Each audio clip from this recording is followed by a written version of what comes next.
two different things. Good morning, I'm Michael Jackson, faculty member appointed by the governor. Coming back to the president, I would like to take a chance to do a point of personal privilege. I'd like to say sadly, maybe good for her, sad for us, that we have a member of our board that's departing. She will be at the committee meeting next month, but this is her last formal board meeting, so I really want to acknowledge her service. And that's Pilar de la Cruz Reyes. And what's your last name now? Samoan. Okay, so I have to say it correctly, Pilar de la Cruz Reyes Samoan. And we really want to thank her for her service. The state of California and the people that she represents and the administrators have all been very lucky to have her as a representative. And all of us have been very fortunate to have her experience and knowledge. So thank you again. Thank you. Now, before I move on to item 2.0, I would like to make one other comment. Because we have a very full agenda today and we need to get through our agenda, and I think people don't want to have dinner here, and I don't think they serve dinner here, we're going to limit our comments for all speakers. For public comments will be 2 minutes. And so I just wanted to let you know that. And now we'll be going on to item 2.0, which is public comment for items not on the agenda. For people that would like to speak, please come forward and identify yourself before you speak. Also, our microphones are a little counterintuitive. To have the microphone on, you have to push the button and get the red light. So the red light means you have power. It doesn't mean it's off. So if you come up to speak, please make sure you push the button and have the red light on. Thank you very much. Do we have any public comment? Okay, with no public comment, I'd like to move on to item 3.0, which would review and vote on whether to approve the minutes. Item 3.1 is February 13th and 14th, 2019 minutes. I make a motion that we approve the minutes. Second it. Okay, is there any board comment? Any public comment? Then I'd like to vote starting on my right. Pilar de la Cruz Samoan, yes. Cindy Klein, yes. Elizabeth Woods, yes. Imelda Seja Bedquitz, yes. Trandy Phillips, yes. Michael Jackson, yes. Moving on to item 3.2, February 26, 2019 minutes. I move to approve the minutes for February 26, 2019. Second it. Having a second, is there any board comment? Any public comment? Then I'd like to resume the vote on going to my right. Pilar de la Cruz Samoan, yes. Cindy Klein, yes. Woods, yes. Imelda Seja Bedquitz, yes. Trandy Phillips, yes. Michael Jackson, yes. Moving on to item 4.0, I'd like report on board members' activities. Do any of the board have activities they'd like to report on? I will be speaking at a regional meeting in the Valley, April 25th, and representing the board on board update. Thank you very much. That's another reason why we hate to see you leave. She represents the Valley and the whole state, but especially the Valley very well. Thank you. Okay, moving on to item 5.0, board and department activities. I hand this off to our EO. Thank you, Madam President. Before I begin my report, I do want to acknowledge a young lady who has spent her time with the board over the last, I'd say year or so. Miss Nicole Porter, she's a graduate student at Sac State, and she's completing her master's in nursing. And I tell you, she followed me around. I think that's stalking, what they call it, Madam President. No, seriously. She wanted to complete her. You can't say that publicly. Right. so jokingly, she wanted to complete her her learning experience with the board. So we allow her that opportunity to have a internship there.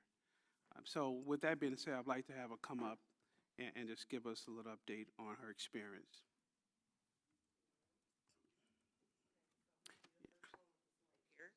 Okay, so it's red. Red is on, not Or it stop. is on. Okay, so again, my name is Nicole Porter. I teach at San Joaquin Delta College out of Stockton. I am also a master's student at Sacramento State. I graduate next month. So I mentioned the two because they align. I met Dr. Morris at a San Joaquin Delta College nurse pinning ceremony. He passed me his card. He says, if you need anything, which is very personable.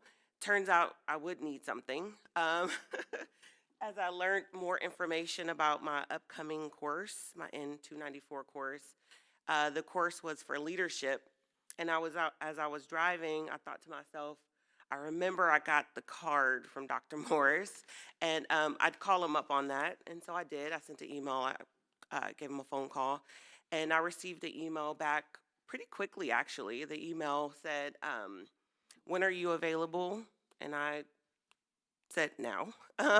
Of course, now I was available. So he was really good in connecting with me.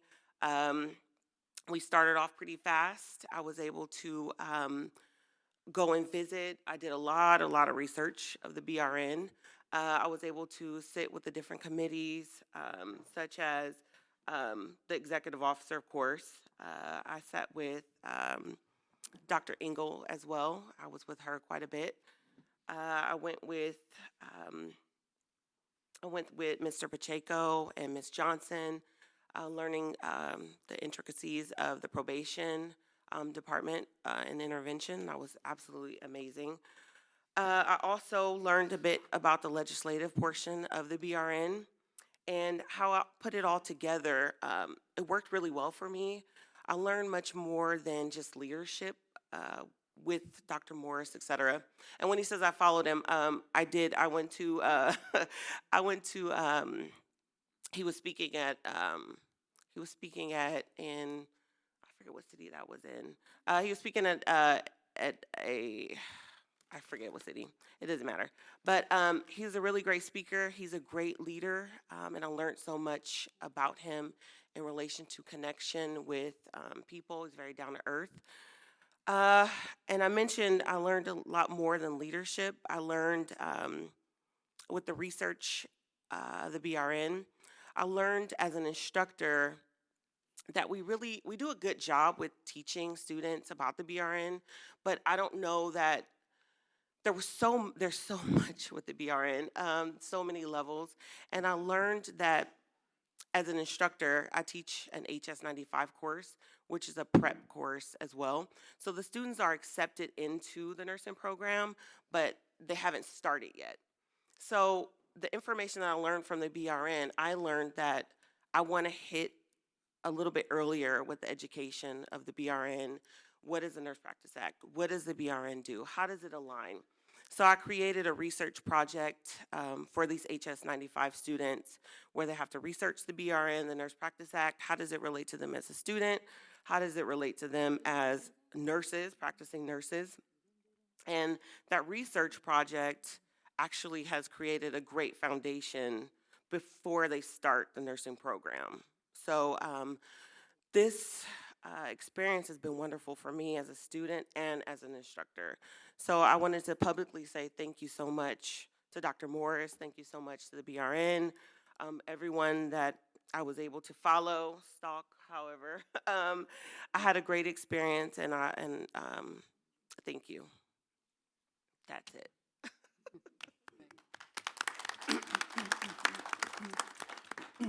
Good luck to you, Ms. Porter, in your future endeavors. Thank you. Great. And for those who may be looking at the webcast, I do want to extend the opportunity to those academic institutions that are interested in having students perhaps intern with the board. More information about that will come forth at a later date, but I do believe that it's valuable to continue to provide those learning opportunities for students as we build up the next generation of leaders. That's what I wanted to say. Thank you very much, because these are our future leaders, and it's really wonderful to see the more nursing leaders we can develop and have, the better off the state is, the better off the board is, all of us. That's wonderful. So I'll go through my report, rather quickly. You do have a copy there, so I will not read verbatim.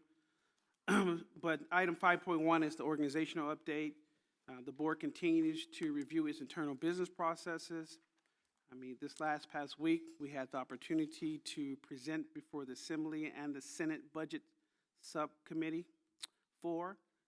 in regards to our budget change proposal. The request for additional staff that we're requesting in the report will be used to improve our customer service at the board and other essential functions of operations throughout the board.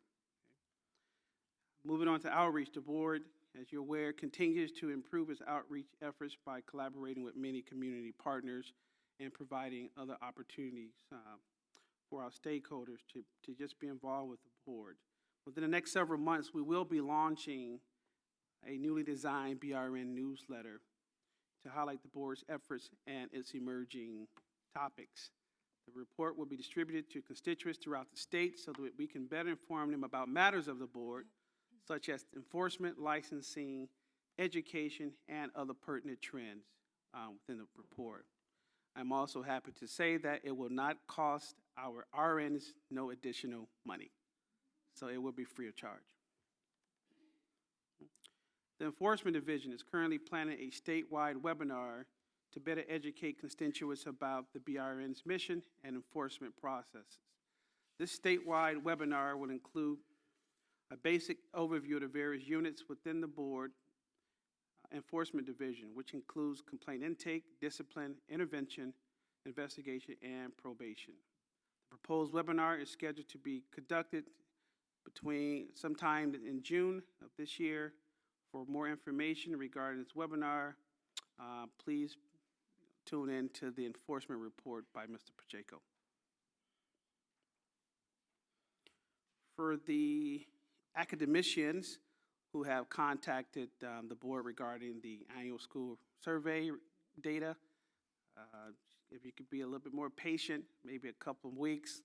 The board is still reviewing that data. As you may all be aware, the BRN contracts with UCSF to collect data annually on nursing programs, students, and faculty, and that data should be released again, hopefully within a couple of weeks. The board continues to comply with public records requests and respond within the required time frame as set in Government Code Section 6250 for the period of February 7th through current. The board has received and processed 17 PRAs. Moving on to technology, I mentioned that the board will be piloting the Tableau software. In my previous report, we're still testing that data software, and we hope to release that in a very near future. The data will be, the software will be used to manage, display, and better scale the data in a more friendly manner for the public.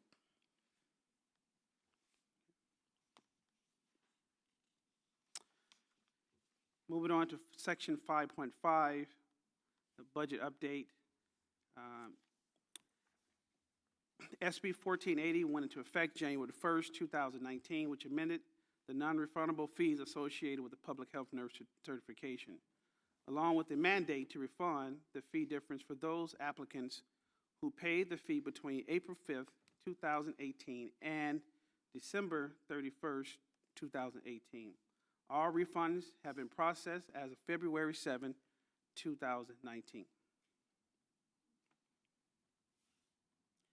The board continues to monitor expenditures to ensure the budget remains healthy through the remainder of this fiscal year. Last year, staff took a granular approach to actual invoice tracking and forecasting of travel expenses for fiscal year 18-19.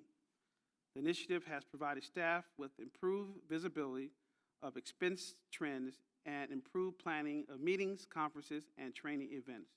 Staff are pleased with the results and will continue to refine the process for fiscal year 19-20.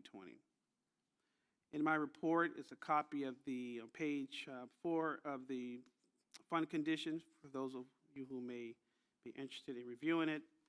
And 5.6 is our staffing update of the current positions that we have filled and we have available. Madam President, that concludes my report. Thank you very much. Now I would go on to item 6.0, which is the report of the Administrative Committee. And the first item that we will take up will be item 6.1, review, discussion, and possible action on regulatory proposal to modify California Code of Regulations, Article 2, Section 1410, Article 4, Sections 1444, 1444.5, and 1445. This is included on the website, this information and the language, and so we would like to discuss it now.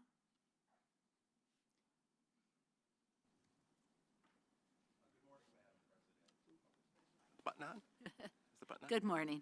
Good morning, Madam President and board members. Dean Fairbanks, Budget and Regulatory Analyst with the board. So AB 2138 was signed last year by Governor Brown, which basically amends the conviction history on initial applications.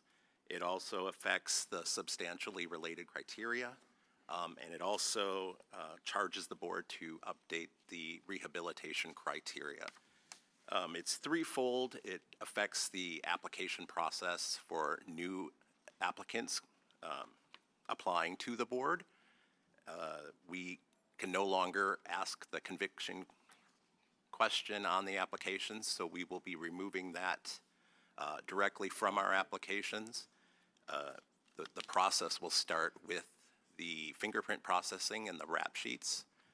So once we get a hit on that, that'll start our enforcement check on the applicant.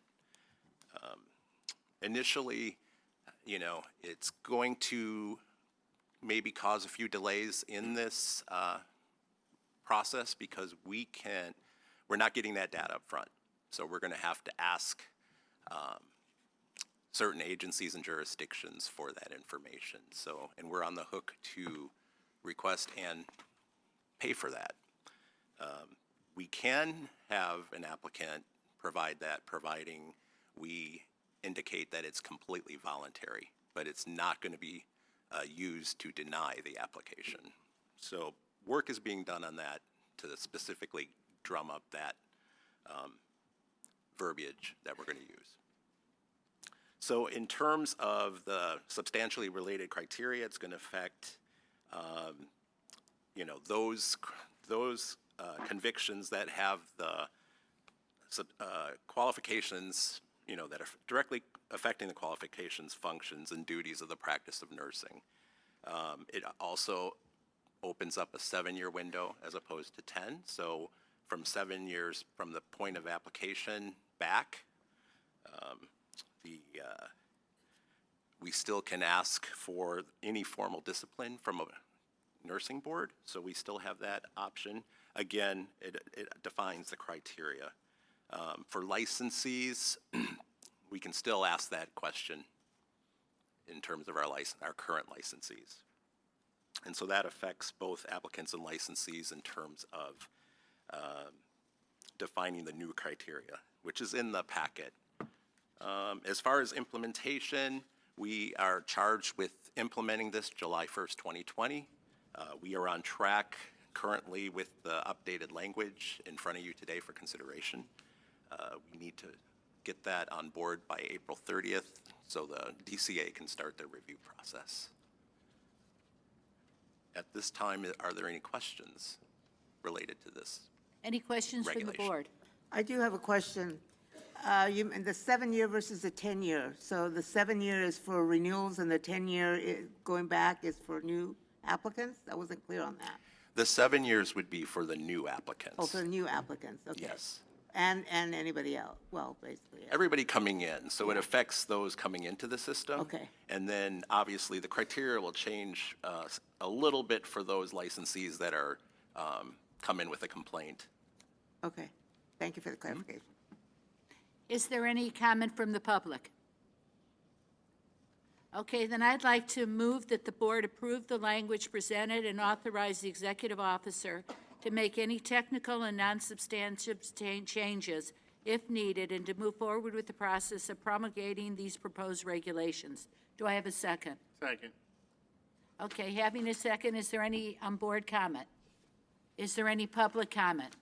Then I move to the vote, and starting on my right. Flora Dela Cruz Simonian, yes. Cindy Klein votes yes. Elizabeth Woods, yes. Imelda Seja Bedgood, yes. Trandy Phillips, yes. Michael Jackson, yes. Okay, thank you very much for your information on that, and we'll move forward. So now I'd like to move on to item 6.2. 6.2 is review, discussion, and possible action on regulatory proposal to modify California Code of Regulations, Article 3, Sections 1423.1, 1427, and 1432. And this language is also in your, on the website for your review. So now if you would present yourself and discuss this for us, please. Thank you, Madam President and board members. Again, Dean Fairbanks, Budget and Regulatory Analyst with the board. This regulation proposal is covering the sections that you listed.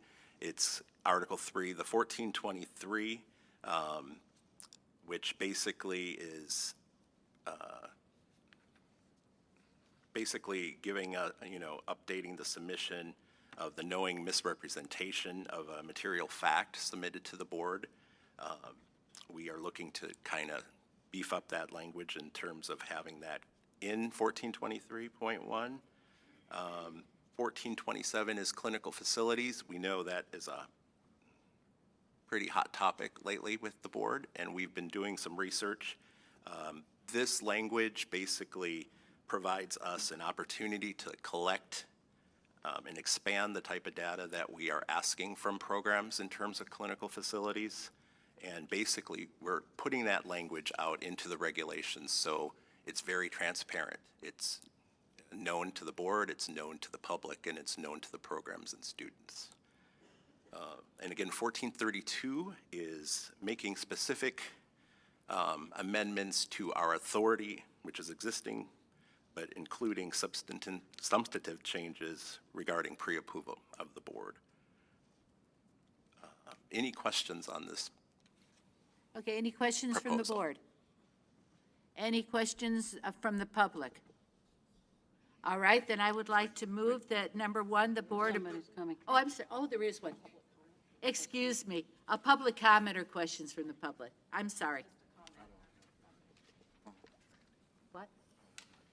Okay, I think this is on. Saskia Kim with California Nurses Association. We just wanted to speak in support of this proposed clarification to the board's existing authority to protect pre-licensure students in California. So thank you. Thank you very much. Is there any other public comment? Please come forward at this time. Okay, seeing no more public comment, I move that number one, the board approve the concepts presented in these proposed regulations. Two, the executive author is authorized to further consult with staff and make additional changes to the proposed regulations. And three, further revisions may be presented to the Education Licensing Committee at the May 2019 meeting and to the board at the June 2019 meeting. Do I have a second? Second it. Okay. Having moved and seconded, do I have any comment from the board? I have any public comment? Okay, seeing no public or board comment, I move to the vote. Going to my far right. Laura Dela Cruz Simoleon, yes. Cindy Klein votes yes. Elizabeth Woods, yes. Imelda Seja Bedgood, yes. Trandy Phillips, yes. Michael Jackson, yes. Okay, now I would like to move on to item 6.3, discussion and possible action regarding revised board meeting dates for 2020. This is also on the web, and we had voted on the meeting dates for 2020, but then found that there were some conflicts with some other things going on the calendar, so we had to modify a couple of dates. The dates that are now on the web are the dates that we will be proposing. So I move that we accept the proposed calendar of dates for board meetings for 2020. Do I have a second? I will second that. Imelda Seja Bedgood. Thank you. Where are they listed? They're listed under the posted materials on the website. What page? 62, page number 62 out of 818. Page number 62, because I would like the board meetings switched. Okay, so we're now on page 62, having board comment, yes. From the opposite instead of this Wednesday, the following Wednesday, if possible. Third Wednesday of the month. Exactly.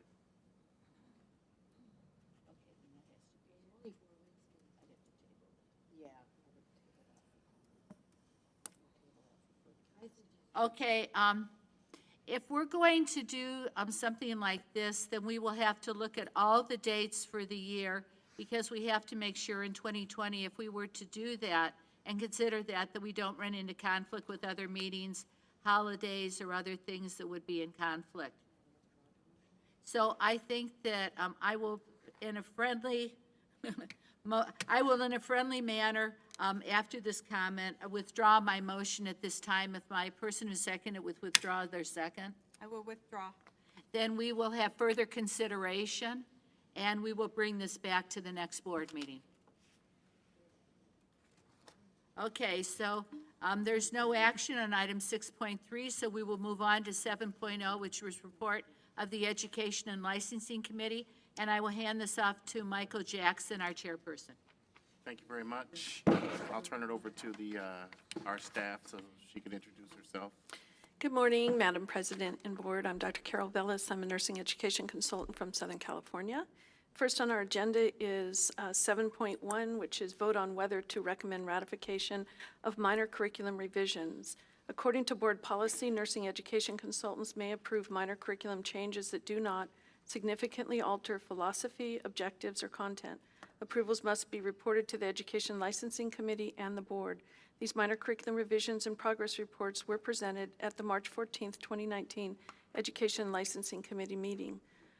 Some of the items that we do pre-approve include curricular changes that don't include enrollment increase, work-study programs, preceptorship programs, public health nurse certificate programs, progress reports that are not related to continuing approval, and approved nurse practitioner program adding a category of specialization. So the following programs were submitted for minor curriculum revisions and are listed. Thank you very much. I vote that we accept to ratify minor curriculum revisions in item 7.1. I'll second. Are there any public comments? Any comments or discussion from the board? Seeing none, I call for the vote. Beginning on the right. Pilar Del Cruz Simoleon, yes. Cindy Klein votes yes. Elizabeth Woods, yes. Imelda Seja Beckwith, yes. Trandy Phillips, yes. Michael Jackson, yes. Okay, agenda item 7.2, vote on whether to approve Education and Licensing Committee recommendations. The Education Licensing Committee met on March 14th, 2019, and makes the following recommendations. 7.2.1, continuation of approval of pre-licensure nursing programs at Santa Monica College Associate Degree Nursing Program and Sacramento City College Associate Degree Nursing Program. I make a motion that we accept item 7.2.1, continuation of approval of pre-licensure nursing program, Santa Monica College and Sacramento City College. I'll second. Any board discussion? Public comment? Seeing none, call for the vote. Pilar Del Cruz Simoleon, yes. Cindy Klein, yes. Elizabeth Woods, yes. Imelda Seja Beckwith, yes. Trandy Phillips, yes. Michael Jackson, yes. Agenda item 7.2.2, continuation of approval of advanced practice nurse practitioner program at United States University Family Nurse Practitioner Program. I will be recusing myself from this one. I make a motion we accept item 7.2.2. Second that motion. Board discussion? Public comment? Call for the vote. Cindy Klein, yes. Elizabeth Woods, yes. Imelda Seja Beckwith, yes. Trandy Phillips, yes. Michael Jackson, yes. Agenda item 7.2.3, approval of pre-licensure curriculum unit adjustment or change for Los Angeles Southwest College Associate Degree Nursing Program. I make a motion that we accept item 7.2.3. I'll second. Board discussion? Public comment? Seeing none, call for the vote. Pilar Del Cruz Simoleon, yes. Cindy Klein, yes. Elizabeth Woods, yes. Imelda Seja Beckwith, yes. Michael Trandy Ja- Phillips, yes. Michael Jackson, yes.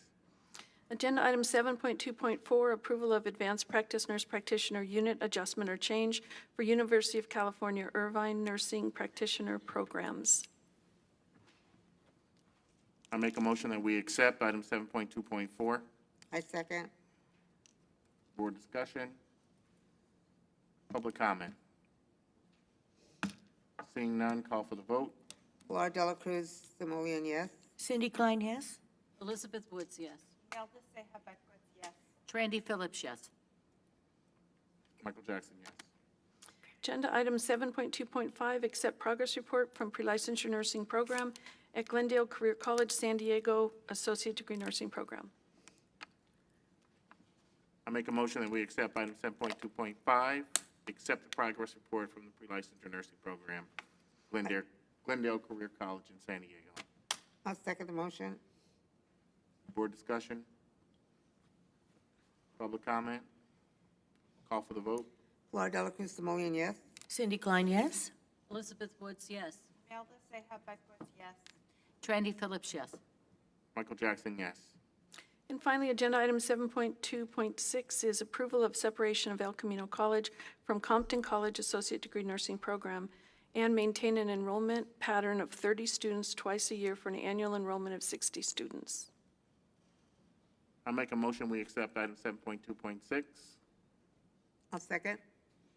Board discussion. Public comment. Call for the vote. Laura Dela Cruz, Simullian, yes. Cindy Klein, yes. Elizabeth Woods, yes. Imelda Seja Backwards, yes. Randy Phillips, yes. And Michael Jackson, yes. Agenda item 7.3.1, vote on whether to recommend acceptance of self-study and grant initial approval of pre-licensure nursing program for Brandman University Baccalaureate Degree Nursing Program.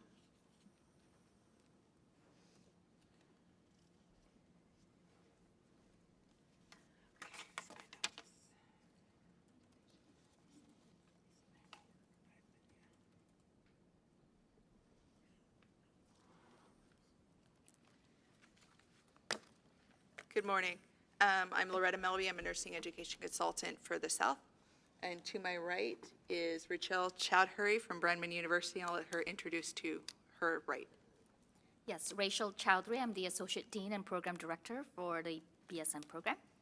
And I'm Ty Candish, the Dean of Nursing at Brandman University. So Brandman's feasibility study for the proposed program was accepted by the board in April of 2016. Then Rachel was approved as the director in May 18th of 2016. Since then, she's worked to bring Brandman into all compliance for rules and regulations. I did my initial program visit back in May 17th of 2017, where I found them in compliance. We brought Brandman to the ELC meetings in October of 2017, again in January 2018, again in March of 2018, where they received a one-year extension, and they came back to the ELC meeting last month and was granted initial program approval to vote for initial program approval to come to the board. Brandman does have a hiring plan in place for faculty. They plan on admitting 24 students 3 times a year. That's an enrollment of 72 annually. And they do plan on admitting generic students as soon as we get this approval through. They do have adequate budget for program delivery and consideration, and they do have some clinical sites. There was some issues with clinicals in San Diego, but with the current change to a program that is no longer being enrolled in San Diego, there's been additional clinical sites that are opening up. They are CCNE approved or WASC approved, and they're SCUC approved. They do offer other degree programs, RN to BSN, and a DNP program since spring of 2012. Excuse me, it is intended to be an accelerated format of 8 16-week trimesters, each with 13 to 16 total units, and that's a total of 108 units will be required for licensure and 120 for graduation. The university has secured clinical contracts with Sharp Healthcare and Desert Regional Medical Center and plans to continue to pursue obtaining additional pediatric clinical contracts, including Rady's Children's Hospital, the San Diego Unified School District, Navy Medical Center Balboa, and Together We Grow. These clinical agreements will allow the students to have access to clinical rotations in every clinical practice area required for licensure. Excuse me.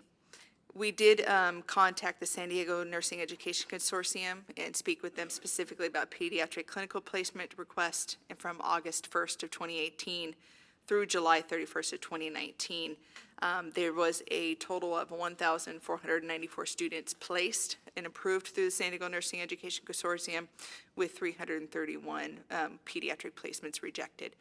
The number and reasons of the pediatric placement rejections related to clinical group and their preceptor placements were not specifically stated to us by the consortiums. And then according to Brandman's response for BRN deferral action submitted on 2/15 of 19, they stated that the recent closure and subsequent teach out of Brightwood College provides an opportunity for Brandman University to seek pediatric clinical placements in the San Diego area with minimal or no impact on current placements of other programs. And then they said, if approved by the BRN, Brandman University anticipates that the BSN program will be using pediatric clinical placement starting fall of 2021, and that Brandman expects the Brightman College teach-out to be completed by that point. Brandman would also make adjustments in the clinical simulation hours for pediatric practicum courses. Simulation hours will be increased from 5 hours to 9 hours, which puts them at 20%, with 36 hours being in direct patient care. The closing of Brightwood's College ADN program could provide an opportunity for Brandman University to offer a BSN program in the same geographical location with minimal clinical impact. Brandman plans to enroll less than half of Brightwood's previous approved annual enrollment of 150 and offer a higher level degree. In addition, pediatric rotations are planned to start after the scheduled completion of Brightwood's teach-out plan. Therefore, Brandman University is asking that you guys consider granting approval of their program. What were the recommendations from the committee? To approve the program. Did the school need to make any comments? I would like to add to the adjustments in the curriculum that we have made. We are also looking at that trimester where we have both peds and maternal child to split the cohort of, if we assume 100% retention, the 24 will then be 12 and 12, and so we will only need 12 placements for that 8-week rotation, even less than 8 weeks, because we only have 36 hours of clinical. So again, trying to minimize that impact on the clinical placements on peds, because we know that's a high demand area. Are there any comments or questions from the board? Yes, I have some questions. You knew I would. Okay, so the peds is my concern, obviously. And you had said, I believe, at the last meeting that you were looking at some ambulatory sites and that, which I applaud you for, because I think that's great. I'm just concerned about the number of faculty that you will have available for those clinical sites, ambulatory, and how have you set that up for coverage? So we do plan to use a precepted model for that, and then that way we can have our 1 to 2 students with a preceptor in that ambulatory care setting and have a faculty making clinical rounds to ensure that the students are meeting the learning outcomes and following up on any clinical issues and ensuring that the students are remaining safe in providing that patient care. And so those clinical sites do have registered nurses as staff? Correct. Okay, Yes. good, all right. And do you have any signed agreements with Navy Balboa for your peds or rabies yet? Not a signed agreement from Navy Balboa. They are still tight in terms of clinical placements. They did ask me to come back and speak with them in the fall to see where they are at in terms of placement.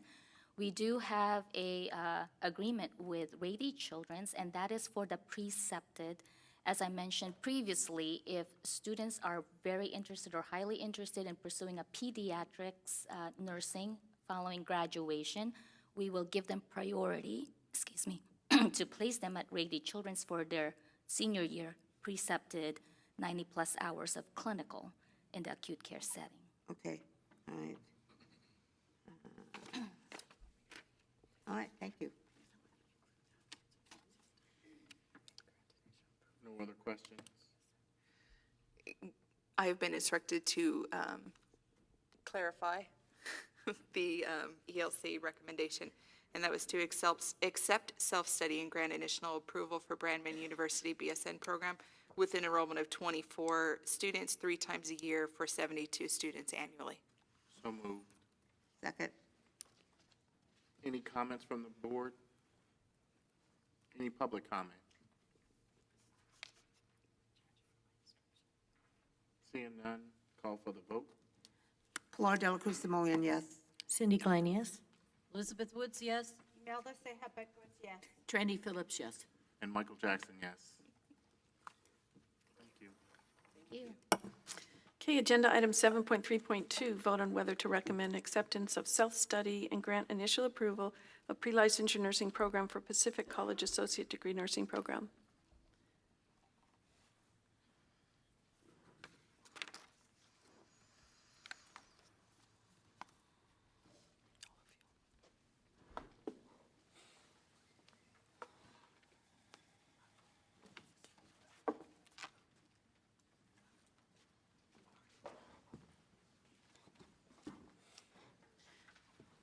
Okay, to my right is Mrs. Wu, who's the president of Pacific College, Bobby Ann Murphy, who is the program director, and Richard Giannacucci, who is the clinical placement coordinator. Did I get that right, everyone? Thanks. Okay, Pacific College is being presented to the board today for approval of the self-study and new associate degree in nursing program.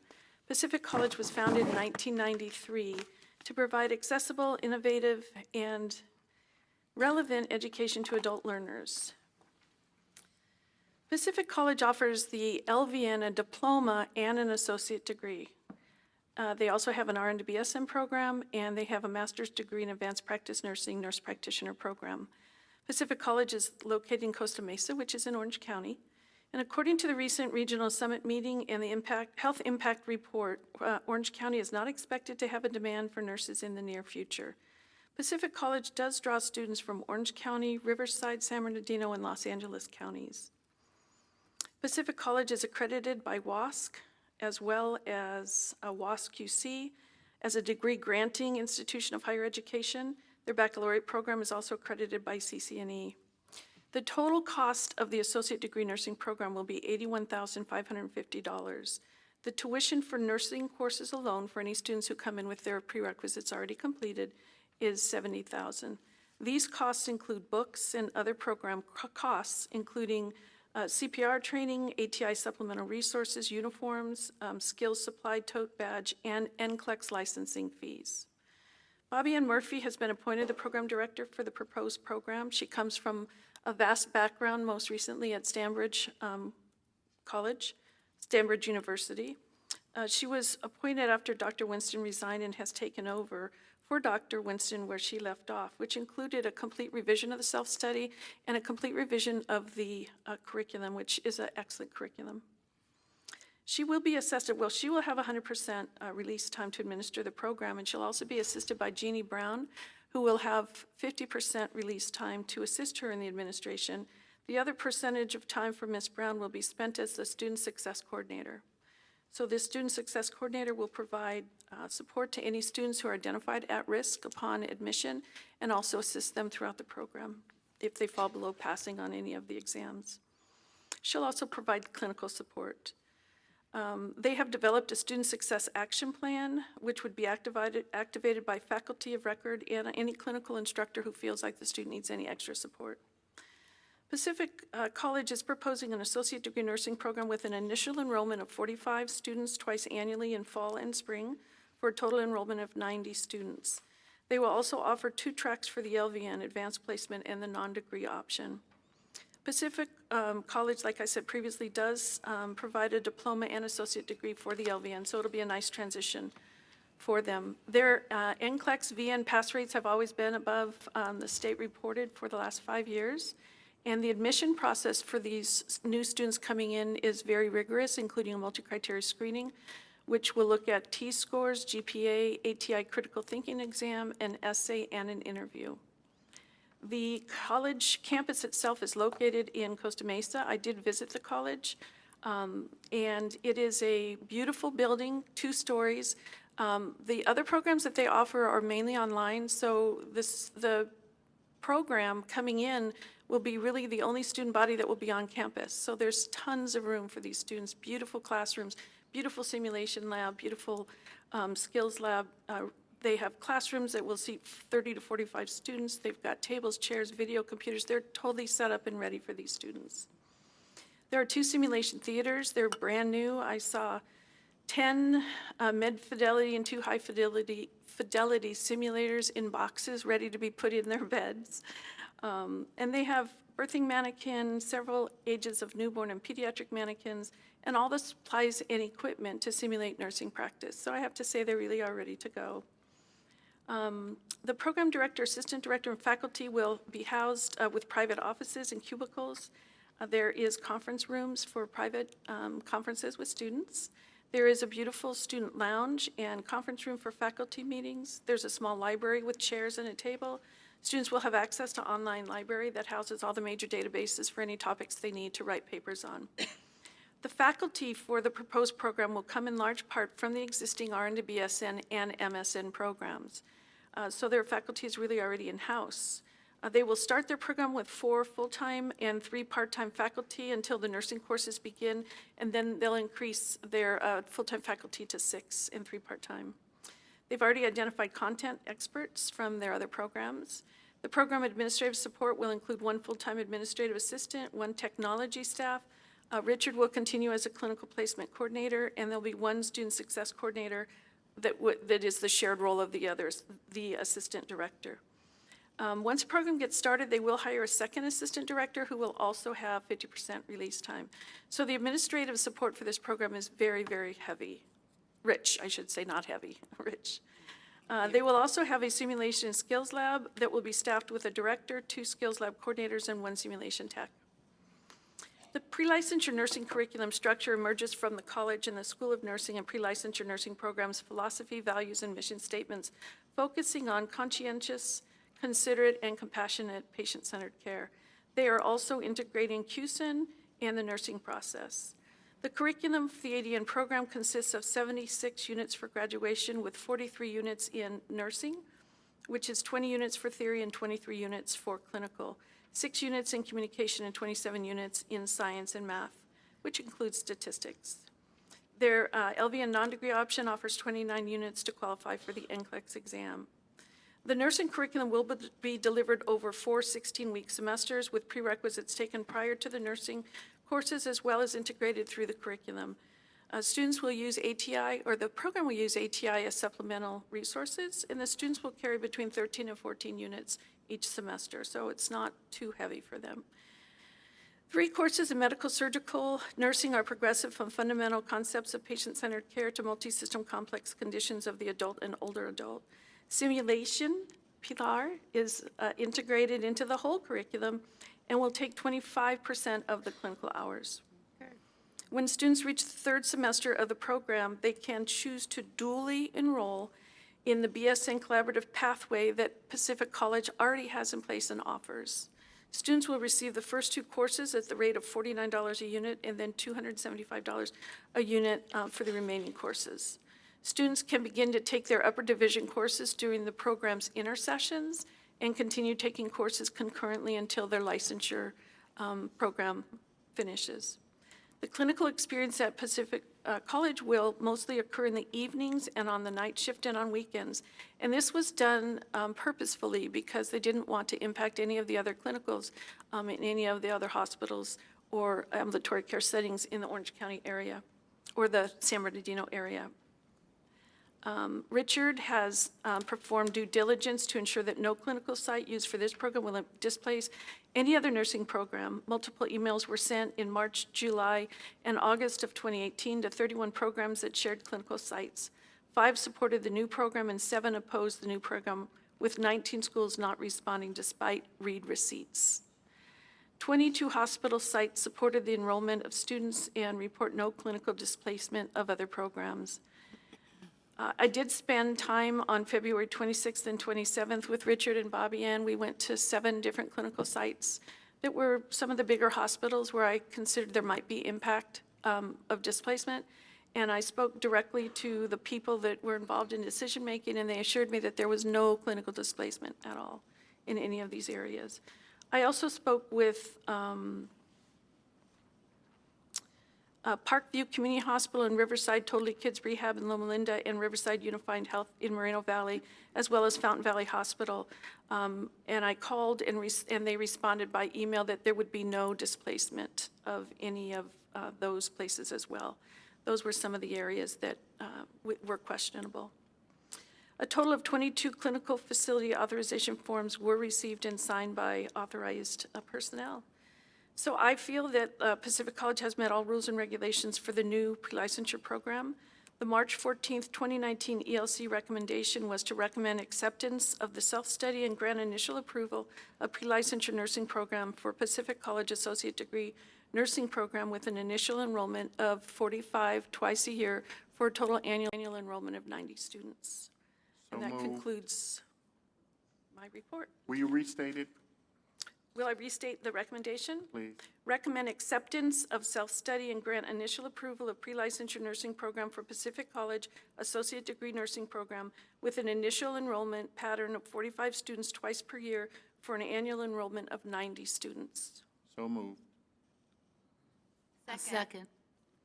Any board discussion? Yes. Question, the 90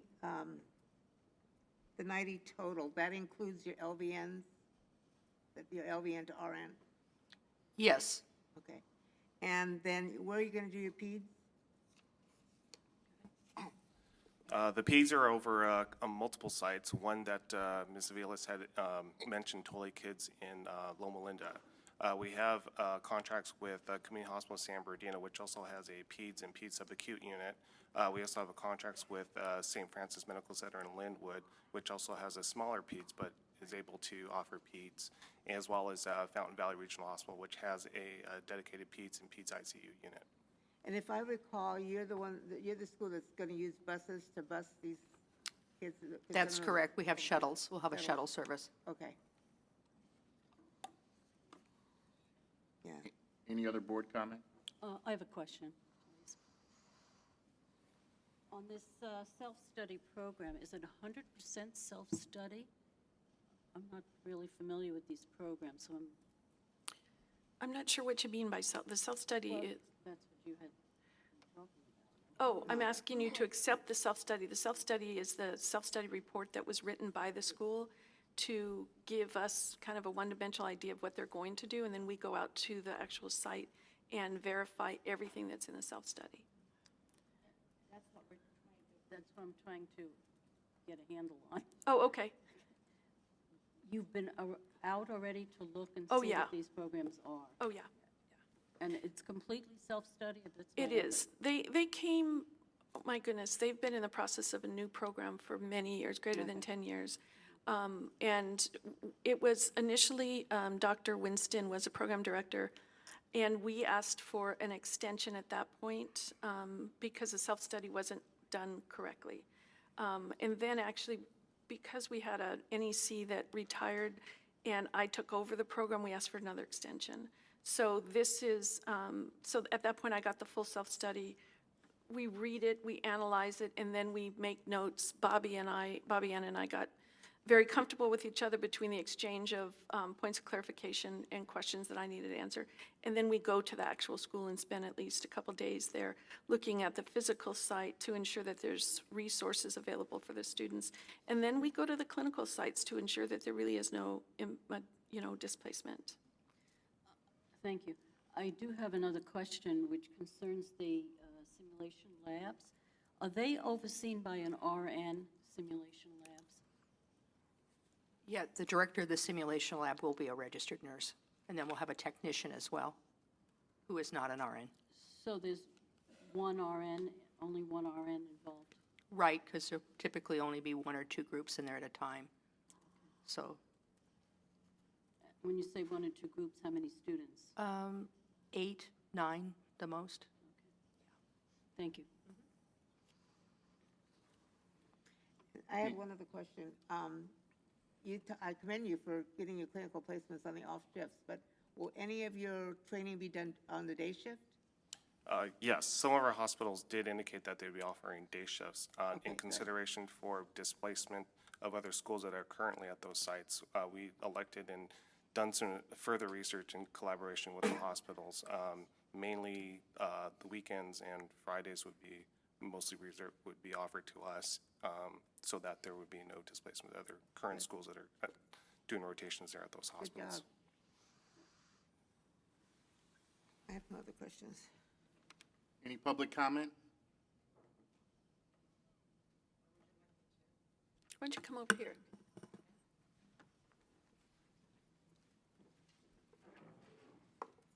Good morning. My name is Linda Zorn. I'm representing the 3 Before you CNET. begin, we want to make sure that you understand that we're limiting the public comments to 2 minutes. I understand that. Thank you very much. Linda Zorn with the 3 CNET, California Community Colleges Nursing Advisory Committee. I just want to comment on the potential clinical displacement. You indicated that Fountain Valley was one of your hospitals, and they have already, we've already had one community college that has not had that contract removed, so that could be potential clinical displacement. I know that Fountain Valley is an issue with peds in the area, so I'm not sure we're confident from the community college standpoint that there won't be clinical displacement, so just really want to consider that more carefully. And also, when you look at the survey you did of the schools, you had 7 opposed, 5 support, 19 with no response. There does seem to be concern in the area with a new program of clinical displacement. So really might encourage some more investigation about potential clinical displacement with our ADN programs. Thank you.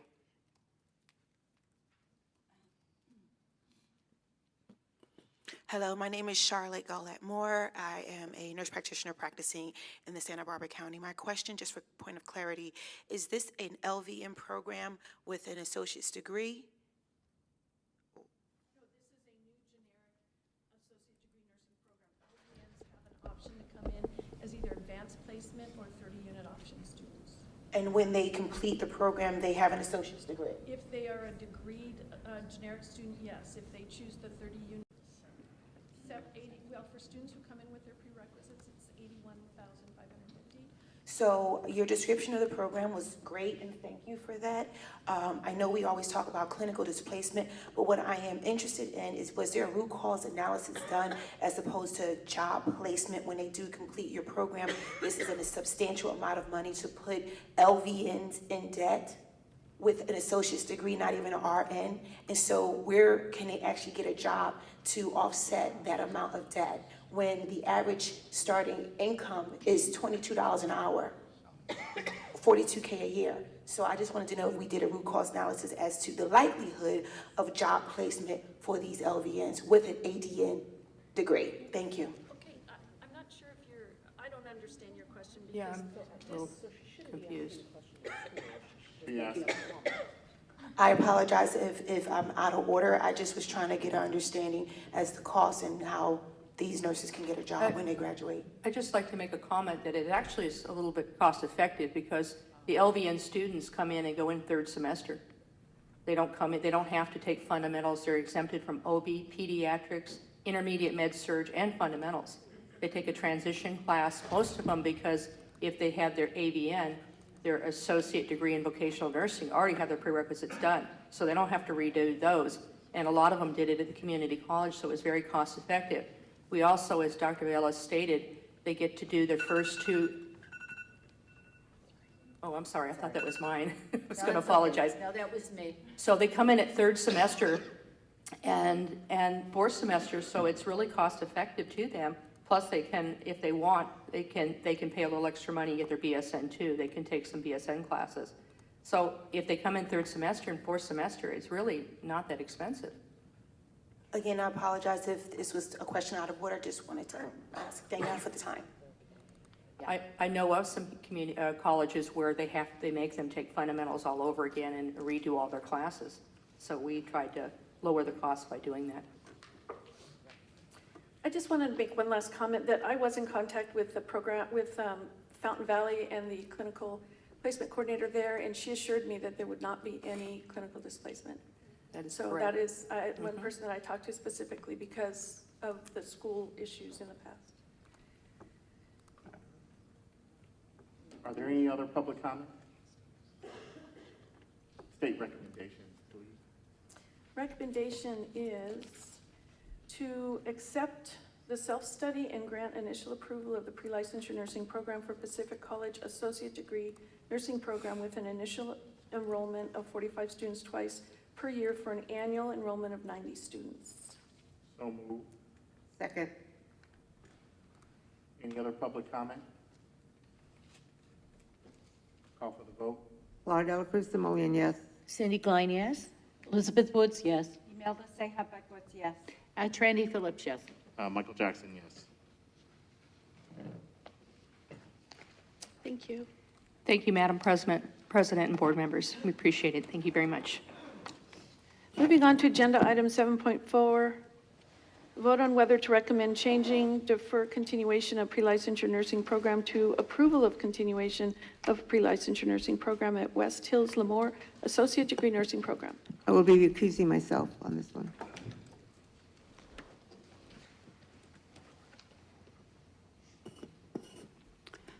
Good morning. My name is Shelley Ward, and I'm a nursing education consultant in the Sacramento office, and I'd like to introduce the program representative, who is Kathy DeFeedy, and she is the director of nursing at this institution.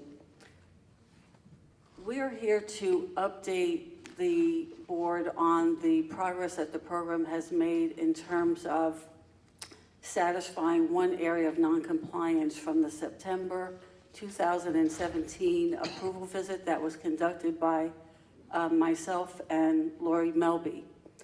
There were two areas of noncompliance at that time, one of which was related to program resources.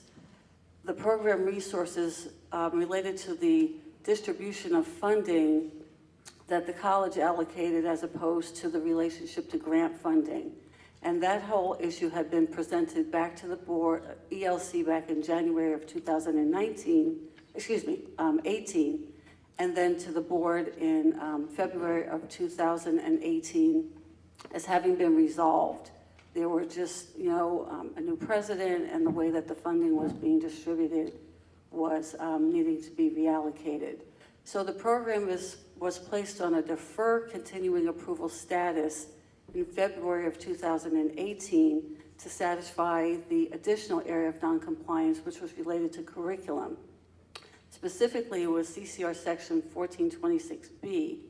And the issue and finding at the time, I'll just read it to you, is that the program is utilizing the 2006 California curriculum model that was adopted in 2008 with no major curriculum revisions since the inception of the program, and that the content did not sufficiently address the required elements at the time. So subsequent to the September visit, the program has worked to completely remodify. It's a completely redesigned curriculum. It transitioned from a content-based curriculum to a concept-based curriculum, which has the additional intent to have students really explore clinical placements that are not solely in acute care facilities. They're looking at an immersion model where the students would have the opportunity, as traditionally in acute care, but also getting out to ambulatory care, long-term care, other community-based facilities. So that's a big impetus within this new model. And not to rehash everything that was discussed in terms of the revision, because it's already been approved. But I think it's important for you to be aware that that's a fundamental shift that we're encouraging programs to do. Additionally, it decreased units, and it's positioning students to be able to fully participate in ADN, BSN collaborative models of education. And it's looking forward to the future of meeting the standards for national accreditation if the program, considers to pursue that in the future. They redesigned everything, and it will be implemented starting in fall of 2020. One reason is that their program admits generic students once per year. And the faculty really want to be deliberate in terms of how they re-educate themselves to be able to adequately deliver from a content-based curriculum to a concept-based curriculum, and that they have the skill set to do that. So they're working on that as well. Another example of institutional commitment to the process of this curriculum revision is that they had the assistance of a consultant throughout the process, and that consultant, was a resource allocated by administration. I also want to note that because sometimes when faculty, and it's a small, relatively small faculty, it's, a busy program, that they were maintaining their NCLEX pass rates. I'll just give you the last two timeframes. From July of 2017 through June of 2018, they were at 96.88%, and year-to-date for July of 2018 through December of 2018 at 93.55%. So this program, even though faculty were busy redesigning, they kept light of what was happening with their existing curriculum and intend to continue in that frame. So my recommendation, which was the recommendation of the ELC committee, to respond to that one area of noncompliance that did exist, is to recommend change from the defer continuation of approval of pre-licensure nursing program to continuation of approval of pre-licensure nursing program for the West Hills Lemoore Associate Degree Nursing Program. They've done an excellent job of realigning for the future, in my opinion. What was that again? What? The Your recommendation? opinion? That they've done an excellent job of realigning the curriculum to address the future needs of students. And your recommendations for them? I have to read it, it's a mouthful. Okay. Recommend to change the defer continuation of approval of pre-licensure nursing program to continuation of approval of pre-licensure nursing program for the West Hills Lemoore Associate Degree Nursing Program. So move. Second. Any discussion from the board? Any public comment? Call for the vote. Cindy Klein, yes. Elizabeth Woods, yes. Imelda Sehabet Woods, yes. Trendy Phillips, yes. Michael Jackson, yes. Thank you. Thank you. Thank you.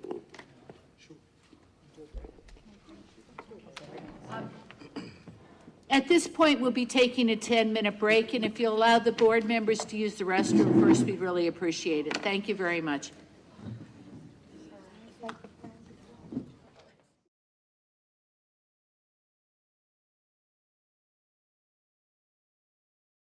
Jackson, would you please continue your committee report?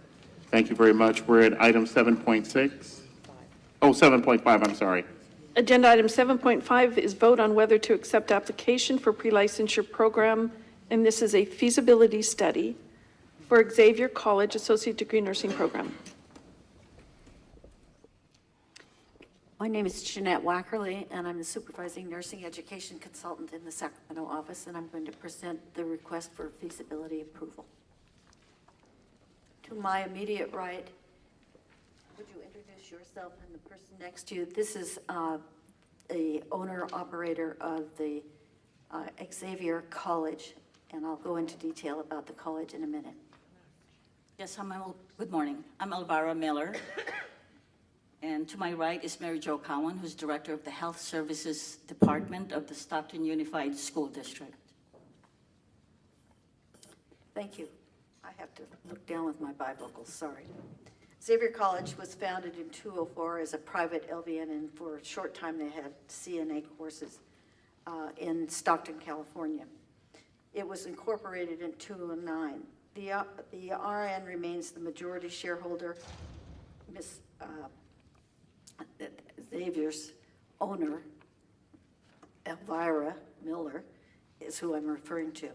So this is became a C corporation or for-profit corporation, and they have had an LVN program probably for over 10 years, and she's requesting that the board approve a ADN RN program. Xavier College received its institutional accreditation by the Accrediting Bureau of Education called ABHES, December 19th, 2011. On January 12th, the Bureau of Private Post-Secondary subsequently approved Xavier College to operate as an accredited institution. December of 12, the school was approved by the Department of Education to offer federal financial aid for the VN students. You can see on the report that their VN scores for pass rates are within the range of approval for the VN board, and they have successfully maintained high pass rates for their LVNs. I had an opportunity to visit the program in their new facility, but want to talk about the budget a little bit. This request is for 30 students a year for 5 years. In other words, they're going to do 30 students for the next 5 years when approved. The program itself is going to use Elsevier as the group with their curriculum, which is not planned as yet. But to go back to the budget, you're always interested in what the tuition will be for these students, and it's $62,000 adjusted annually as necessary to meet positive cash flow. The college has $1,300,000 in reserve for retained earnings and corporate officer personal funds to initiate the program. They have used in the packet the 5-year budget that she has proposed. The school plans to offer Title V funds in 2 years, just like they did for the LVN program when it becomes available. There was some collaboration and discussion between this school and the other schools that are adjacent in Stockton, California. I want to make clear that the individuals are in the same community. They see each other all the time, so that isn't like they had to go and find them. They're there every day, and they belong to ACNL together, and they're within the school district as far as their planning is concerned. But I want to point out that 2 schools came to the Education Licensing Committee and were concerned about the enrollment of the students in Stockton in the 2 acute care hospitals that they plan to use. The acute care hospitals have given us 2 notices, one in January and one in March, that they plan to have room for the school, and then they're not going to displace anybody. If I can have you fold back to the self-study that went to the went to the previous meeting. One of them comes from San Joaquin General Hospital, and they have determined that they have Thursday, Friday evenings, nights, and Saturday days and Sunday evening nights for up to 12 hours for this school to have students. The other hospital is St. Joseph Medical Center, and they too appraised the board of the fact that they have placements for these students on different shifts, off shifts, Thursday and Friday evenings and nights, Saturday and Sunday days, up to 12 hours. They also, during the summer, will have more time for their students if they are in class at that time. So for the feasibility study, there is proof that the 2 hospitals that they plan to use have provided the ability to take students there, although they haven't even done their work as far as an approved program. So what we're asking for today is that to accept the application for the pre-licensure nursing program feasibility study for Xavier College Associate Degree Nursing Program.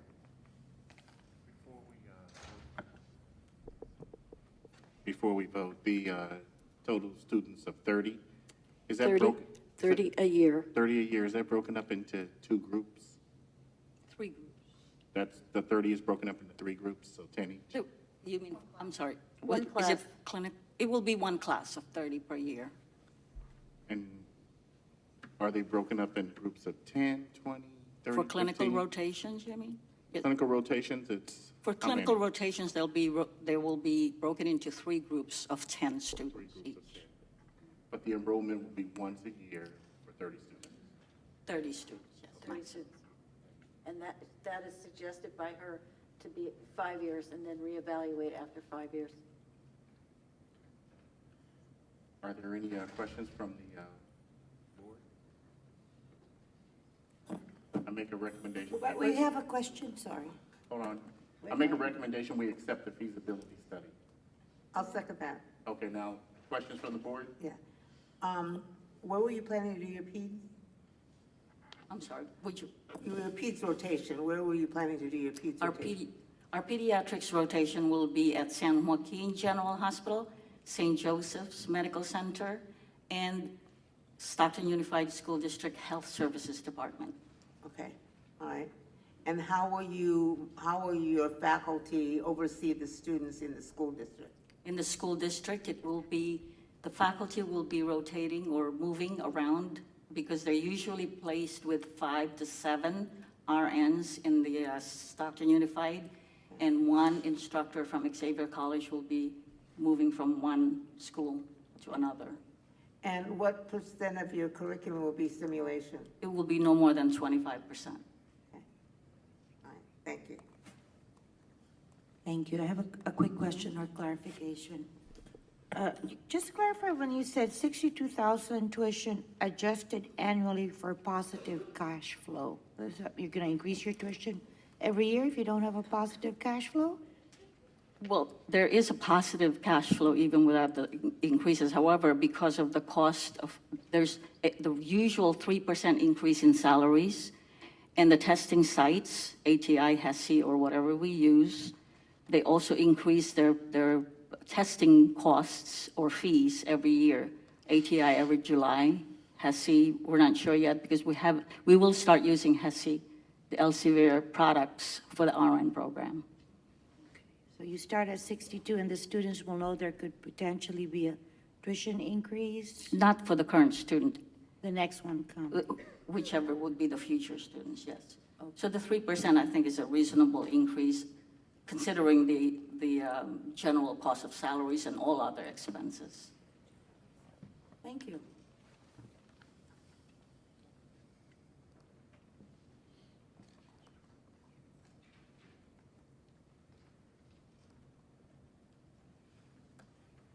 Any other comments from the board? Any public comment?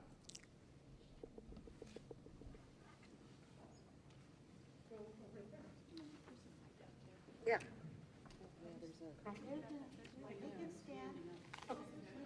They put a new mic in.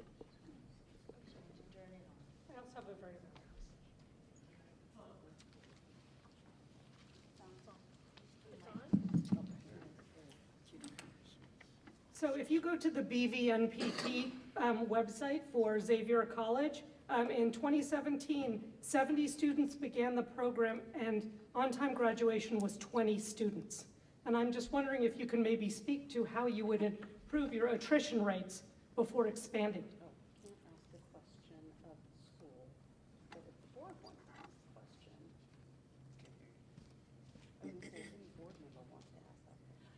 I would like to take the public comment and turn it into a question so that you could give the board more clarification on this issue.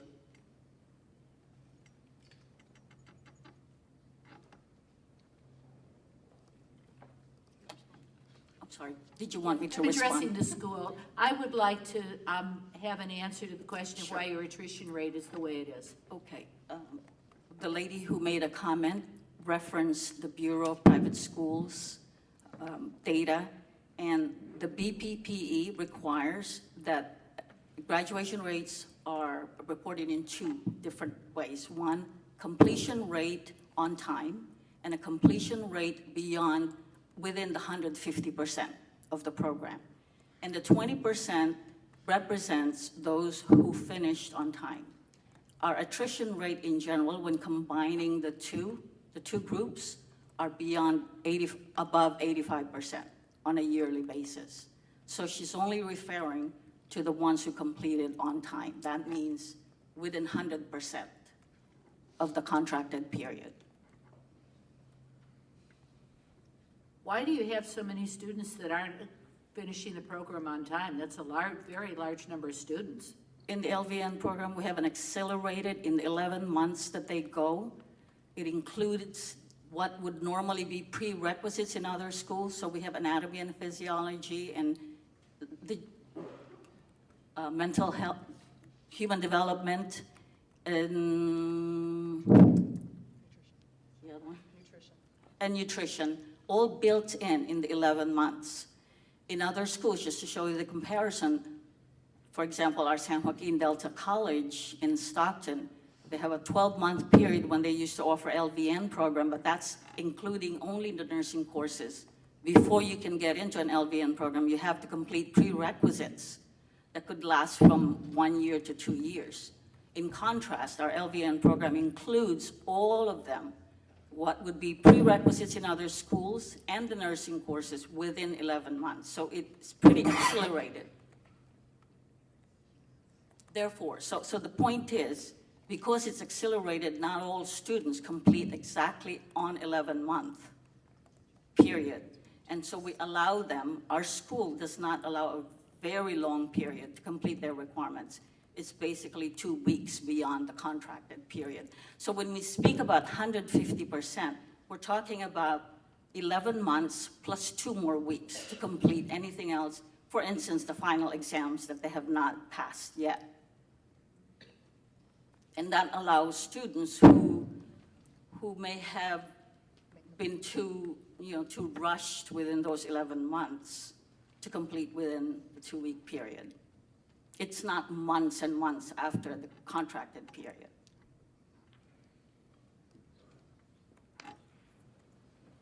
I have a question.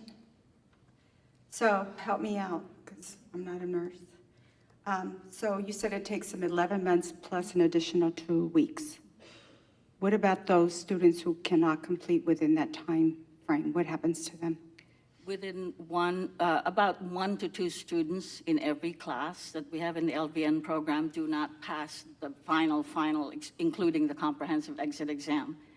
And because of the regulations with the LVN, they're able to challenge the NCLEX PN. And many of those who actually do not pass, which is about 1 to 2 students per class, usually pass the NCLEX PN at their own time. It could be within the year, it could be even 2 years. So you have anything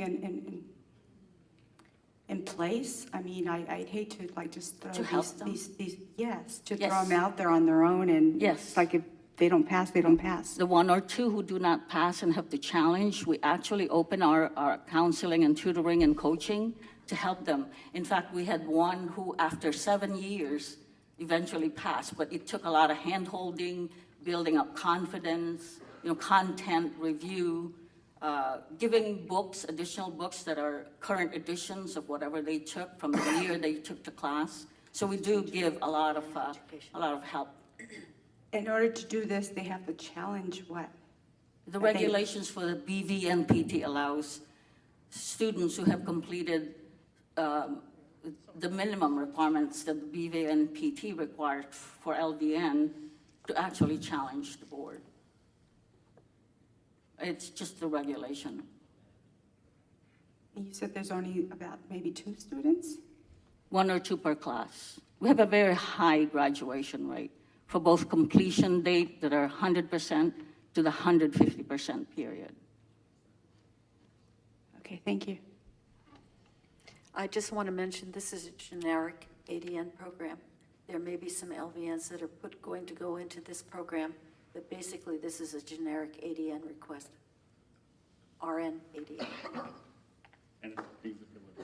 And it's the feasibilities end of it so far.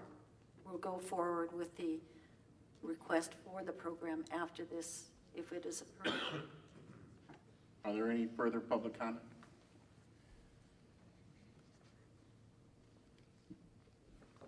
Good morning, Board. Thank you for the opportunity to speak to you. My name is Lisa Lucchesi, and I'm the director of the nursing program at San Joaquin Delta College in Stockton that's been mentioned. And I did previously speak to the board in regards to my concern for clinical displacement as a result of the additional students. I would stand here again today to express the same concern. The letters that were additionally added to the feasibility study mentioned that displacement would not occur, but the assignments that they mentioned also will impact other programs, including our psychiatric technician program, which uses those facilities on weekends already. In addition to that, I have concern, as mentioned, about pediatrics. So San Joaquin General currently has a pediatric standalone unit, but with the opening of their additional new wing, which will be taking place in the next few months, we will be losing a standalone unit. So not only will our program be experiencing continued pediatric displacement, but the addition of additional ADN students would greater impact on that as well. So my concern, still is in regards to the clinical displacement. And then secondly, I would like to bring to the board's attention that there might be a need to look into the details of this program and whether or not a conflict of interest exists. So additional information was learned by myself since the time of the previous speaking, and there's concern that there could be a conflict of interest that exists. And then secondly, I don't know how to proceed with this from the board, but CSU Stanislaus was unable to be here today. They sent me a letter late last night, asked me to read it, and I don't know if that's an acceptable practice of the board. So, or if you would prefer that I submit it. You can read it. Okay, so then this portion. Submit it to the staff. Submit it? Okay.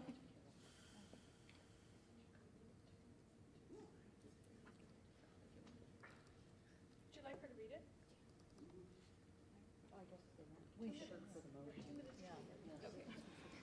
Again, these are the words from CSU Stanislaus. So it's from Director of the School of Nursing, Debbie Travanier, and she said that she's currently attending the Nursing Research Conference in San Diego and unable to attend the meeting, and therefore gives authority to myself to read the letter. So she has shared concerns with Dr. Miller previously, and the San State School of Nursing Assistant Director Marla Sechrist shared the same at the last board meeting. All issues raised remain, and I have serious concerns about the already impacted clinical placements in the Stockton area. The following depicts my concerns. Dr. Miller stated that their new PL program would not impact any current clinical placements because the program would simply replace the current LVN placements with new ADN placements. It's not clear how the increased number of clinical hours that an RN education requires could be supported in the current LVN placements.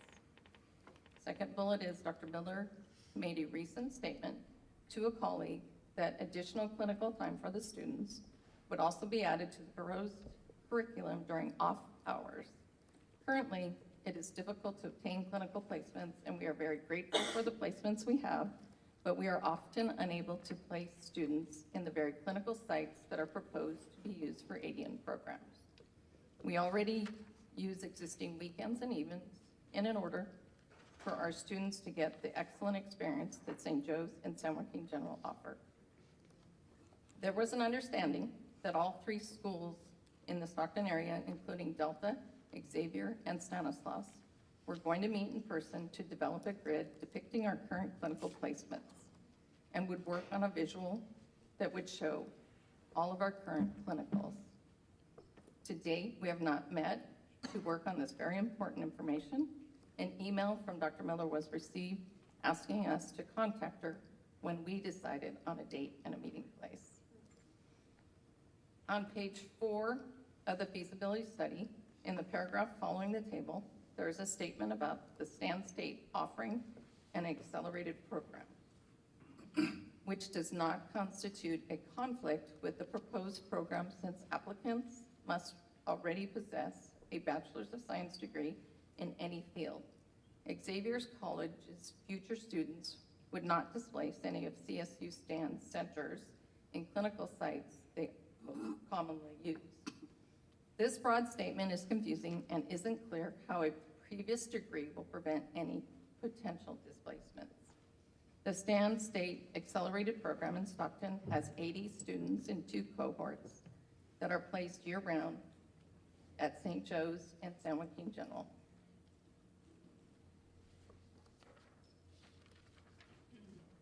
The Turlock program has 30 students at St. Joe's every fall and spring, and we are grateful for those placements. Finally, on page 14 of the feasibility study, there's a table with schools summary related to contact regarding a market analysis. And first in the table is a response from the program director of the accelerated program, Dr. Coolgis of Stan State, it is imperative that all contact be made directly with the School of Nursing Director, me, Debbie Trevanier, for accurate information. It is not the intention of Stan State's School of Nursing to prevent the approval of Xavier's PL program, but rather to ensure that due diligence is done by carefully and thoroughly examining the true impact that adding an additional 120 students to an already impacted area will have or not have. Thank you for your time. Debbie Trevanier. At this time, I'd like to amend my motion. Who seconded my motion? Laura, I'd like to amend my motion to defer action until we can gain more information, since we've had this. So at this time, I'd like to defer action. One more public comment? Yeah, she did. Thank you, Board. My name is Bernadette Betancourt, and I'm a school nurse administrator for Stockton Unified School District. And just want to talk a little bit on behalf of the Xavier School and the excellent LVNs that do work for our district. We have a department of over 90 health professionals, RNs, LVNs, and other trained healthcare assistants.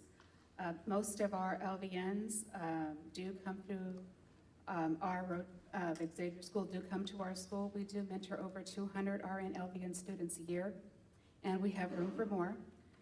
And I'm very excited to hear about all the RN programs that are starting, because we could never find enough RNs. So I appreciate that you are opening those programs, because we need those people in our workforce. I've been working in Stockton for over 24 years and in the community. Huge need for nursing services. So anything that you can do to help us meet those needs of kids is, very helpful for us.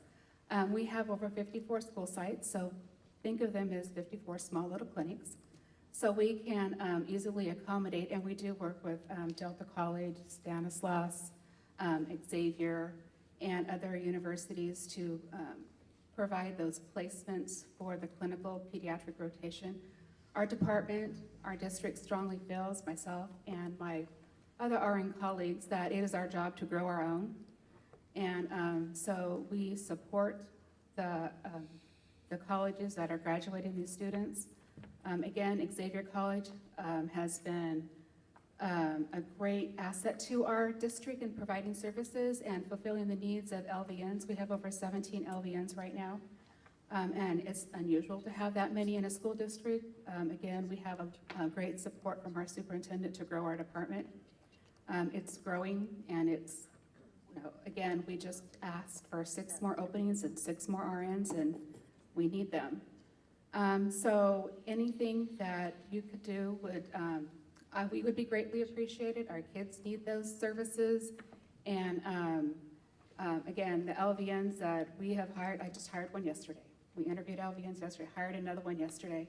The caliber of the skills of the LVNs that come from the Xavier program is beyond any program that I have had LVNs come from. So again, thank you for hearing my comments, and if you have any further questions, I'd be happy to ask them, answer them. Mr. Chairman?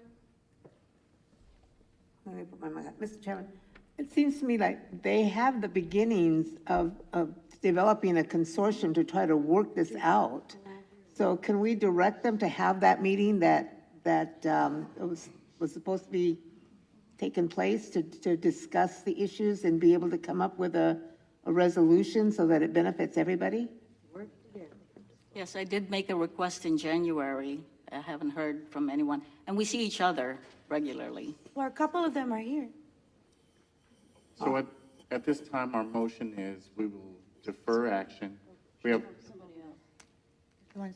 Can I make a request that in the deferred action, you ask that they complete this work of meeting and figuring out? Thank you.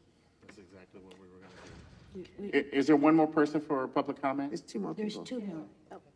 There's 2 more people? Myself. Okay. Hi, thank you. I will be brief, but my name is, am I on?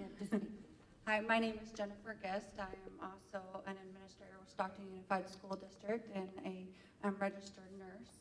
And I'm just here to speak in support of acceptance of at least the feasibility study for Xavier College. As my colleague said, we work closely with Elvira's program with her LVNs and providing clinical placement for them, and we foresee also being clinical placement for her RN program. And we would just be happy to have another available educational resource for our community as far as developing RNs. So, thank you. Thank you. All right. So the motion is to defer action and have the schools in the area get together to work together to develop some sort of consortium, working group, and Jeanette can be involved with that. And a report back to the ELC, the next ELC. Which would be the main meeting, May meeting? not May? May. May. May. Thank you. Is there a second? I'll second that. Any other comments from the board? Any more comments from the public? Call for the vote. Laura Delacruz Simoleon, yes.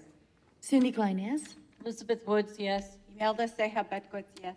Trandy Phillips, yes. Michael Jackson, yes.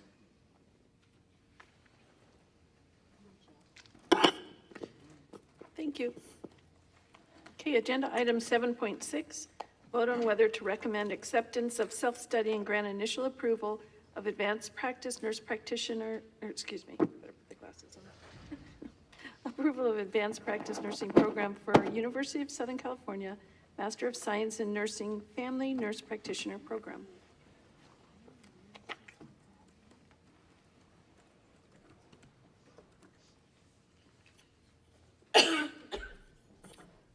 Good morning. Jeanette Wackerly again, Supervising Nursing Education Consultant here in Sacramento. To my immediate right is the director of the program, and her name is Janet Schneiderman. And to her right is Dr. O'Neill, and she is the Vice Chair Director of the program at USC. Today, we're here to look at USC's request to have a nurse practitioner program approved by the board. I want to read a little bit about their background. Nursing at USC is an online master's program in nursing at the UC Susan Dwork Peck School of Social Work and Department of Nursing, offering a family nurse practitioner program that prepares advanced practice nurses to deliver primary care to infants, children, adolescents, and adults throughout their life.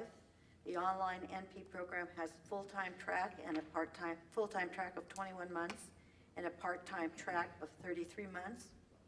Total units for the master's FNP are 49 units.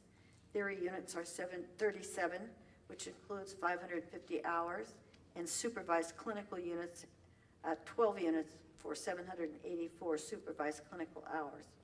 At the time of the program's visit, there were 264 traditional students enrolled in the online program, and they had graduated 14 students.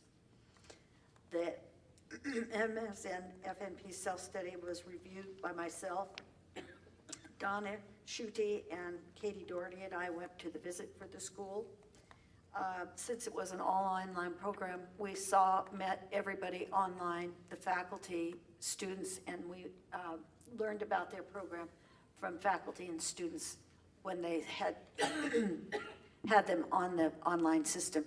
We also, Katie Doherty and Donna did one visit to a physician office practice in which there was a nursing student there so they could ask questions about students that were in the community right now.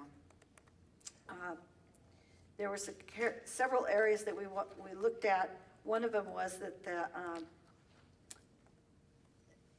area of recommendation was the course requires 1 hour of theory and 3 hours of clinical.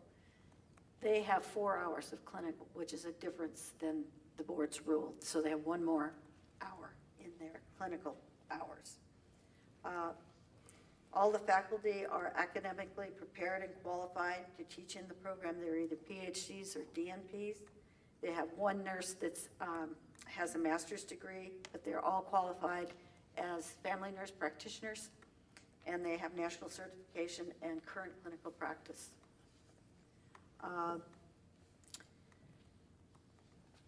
The program was actually launched in 2016.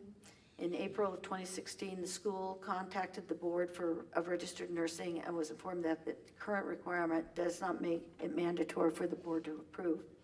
So they waited about a year, and we visited them in 18. Actually, they have CCNE approval as of November of 2017, and they have WASC accreditation for the UNC school itself. We're recommending granting initial approval of the Advanced Practice Nurse Practitioner Program at the University of Southern California Master's of Science in Nursing Family Nurse Practitioner Program. Initial enrollment has already occurred, so they have their first class going through right now. And I'll let them tell you anything else that you would like to know about their program. Good morning. Good morning. What else would you like to know about our program? If I recall, at the last meeting, there was some question about the instructors all being FNPs, or there was some issue that some of them weren't, if I recall correctly. In accordance with the National Organization of Nurse Practitioner Faculty and also with CCNE, the faculty are supposed to be certified in the area in which they teach. So while we have a number of faculty that are FNPs, we actually have faculties that are jointly certified, like myself. I'm a family nurse practitioner and a pediatric nurse practitioner. So we have the pediatrics course. A lot of that content is taught by pediatric nurse practitioners, not by, it may be taught, there may be family nurse practitioners involved, but the content was put together by pediatric nurse practitioners. Then we also have adult nurse practitioners, particularly in the third semester when they get to more acute medical problems in the adults. That's the rationale. So they cross this with, most of the faculty are FNP certified, but they're certified in the area in which they practice. Okay, thank you for clarification. I do have a clarification question.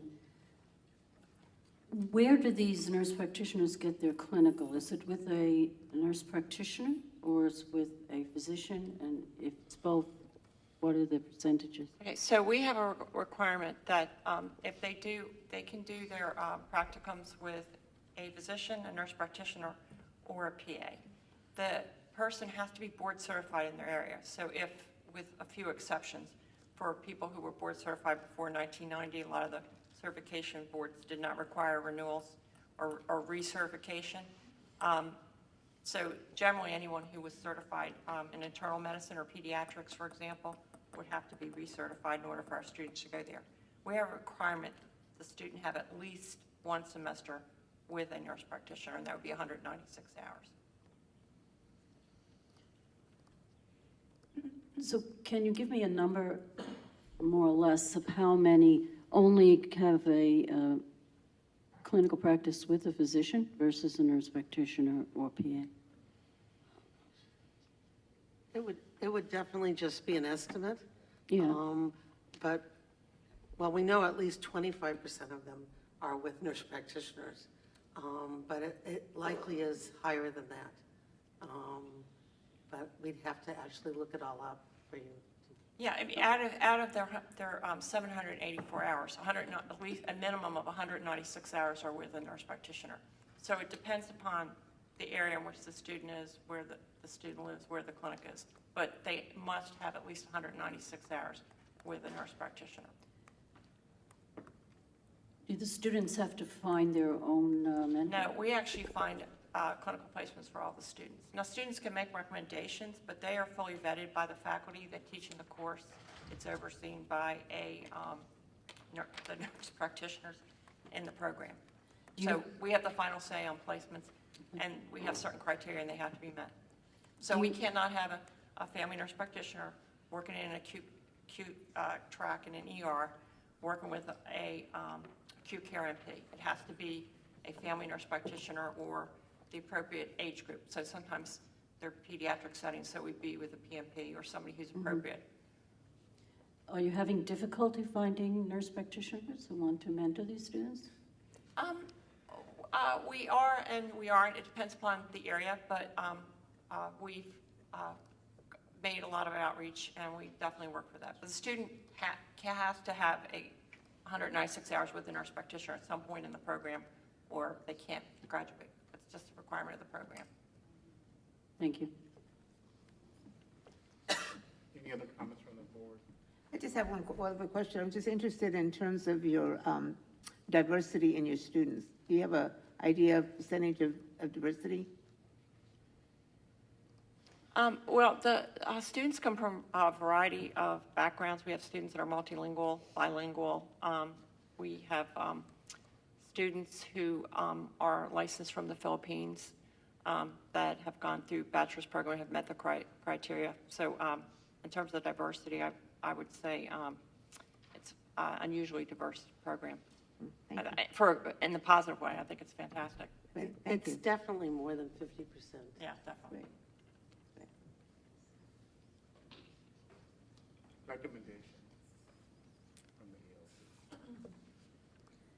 ELC. Recommend acceptance of the self-study and grant initial approval of advanced practice nursing program for the University of Southern California, Master's of Science in Nursing, Family Nurse Practitioner Program.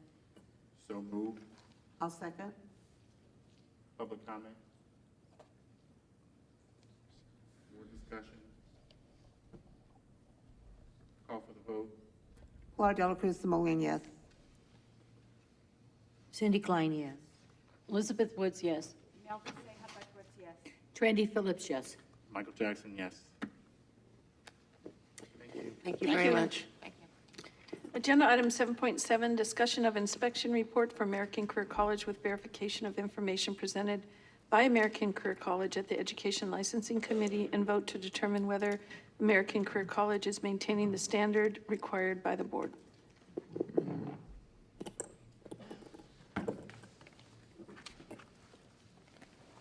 It is still morning. Good morning. I'm Dr. Wayne Boyer. I'm a nursing education consultant in Southern California. And to my right is Ellen Lewis, who is the program director at American Career College. And I'll have her present the gentleman to her right. I'm Scott Casanova from American Career College. The background. On February 12, 2013, American Career College submitted a feasibility study to the board for a new pre-licensure associate degree nursing ADN program. The feasibility study was based on an estimated annual enrollment pattern of 40 students 3 times a year. On February 11, 2014, the board notified American Career College that it accepted ACC's feasibility study with the revision of proposed enrollments reduced to a maximum of 30 students admitted twice a year, and noting that the self-study should further develop appropriate clinical placements which do not displace existing students in other programs. After the board conducted the initial approval visit, the Education and Licensing Committee voted on October 14, 2014, to recommend that the board grant initial approval of American Career College Associate Degree Nursing Program, Los Angeles campus, with enrollment of 30 students twice per year. The board voted to adopt this recommendation on November 20, 2014. On April 10, 2018, ACC applied to the board for an enrollment increase, proposing to change its enrollment to 30 students 4 times a year. On August 16, 2018, the ELC voted to recommend that the board defer recommendation for enrollment pattern change increase in enrollment until after the regional summit meetings and more is understood about clinical capacity. Returned to Education and Licensing Committee at that time. On November 15, 2018, the board adopted this recommendation. On December 13, 2018, ACC wrote the board challenging the board's authority to grant or deny enrollment increases and providing notice that its Los Angeles campus intends to immediately implement increases in enrollment in its ADN program. The response to questions posed by board counsel, ACC informed the board on January 11, 2019, that it would begin enrolling 50 students 5 times a year, beginning on February 20, 2019. On January 10, 2019, the ELC considered ACC's enrollment increase application status. Since the prior ELC meeting, ACC's NCLEX RN pass rate dropped to 74.6%, which is below the board's regulatory minimum standard of 75%.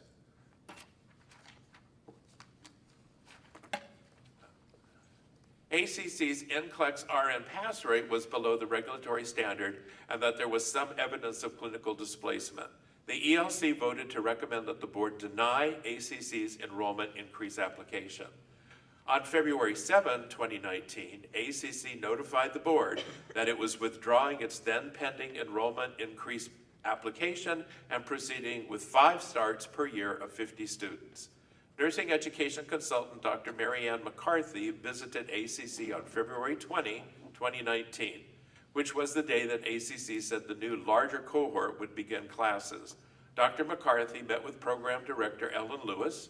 Director Lewis stated that new students would not be enrolled until February 22, 2019, and the program would be admitting 83 students every 10 weeks. On March 6, 2019, in response to an email from myself, Program Director Lewis stated that ACC enrolled 50 students in the ADN program on February 20, 2019. This statement differs from a representation to Dr. McCarthy that ACC would enroll 83 students on February 22, 2019. On March 12, 2019, ACC sent a letter to the board requesting the legal basis on which the board relies to regulate enrollment patterns or size. The board responded by letter on March 13, 2019, reiterating the board's legal authority for regulating enrollment patterns and size. At the Education Licensing Committee ELC meeting on March 14, 2019, Program Director Lewis reiterated that ACC enrolled only 50 students on February 2019. ACC also presented a chart entitled BRN Enrollment Increase Data, and that's in your packet, a copy of that.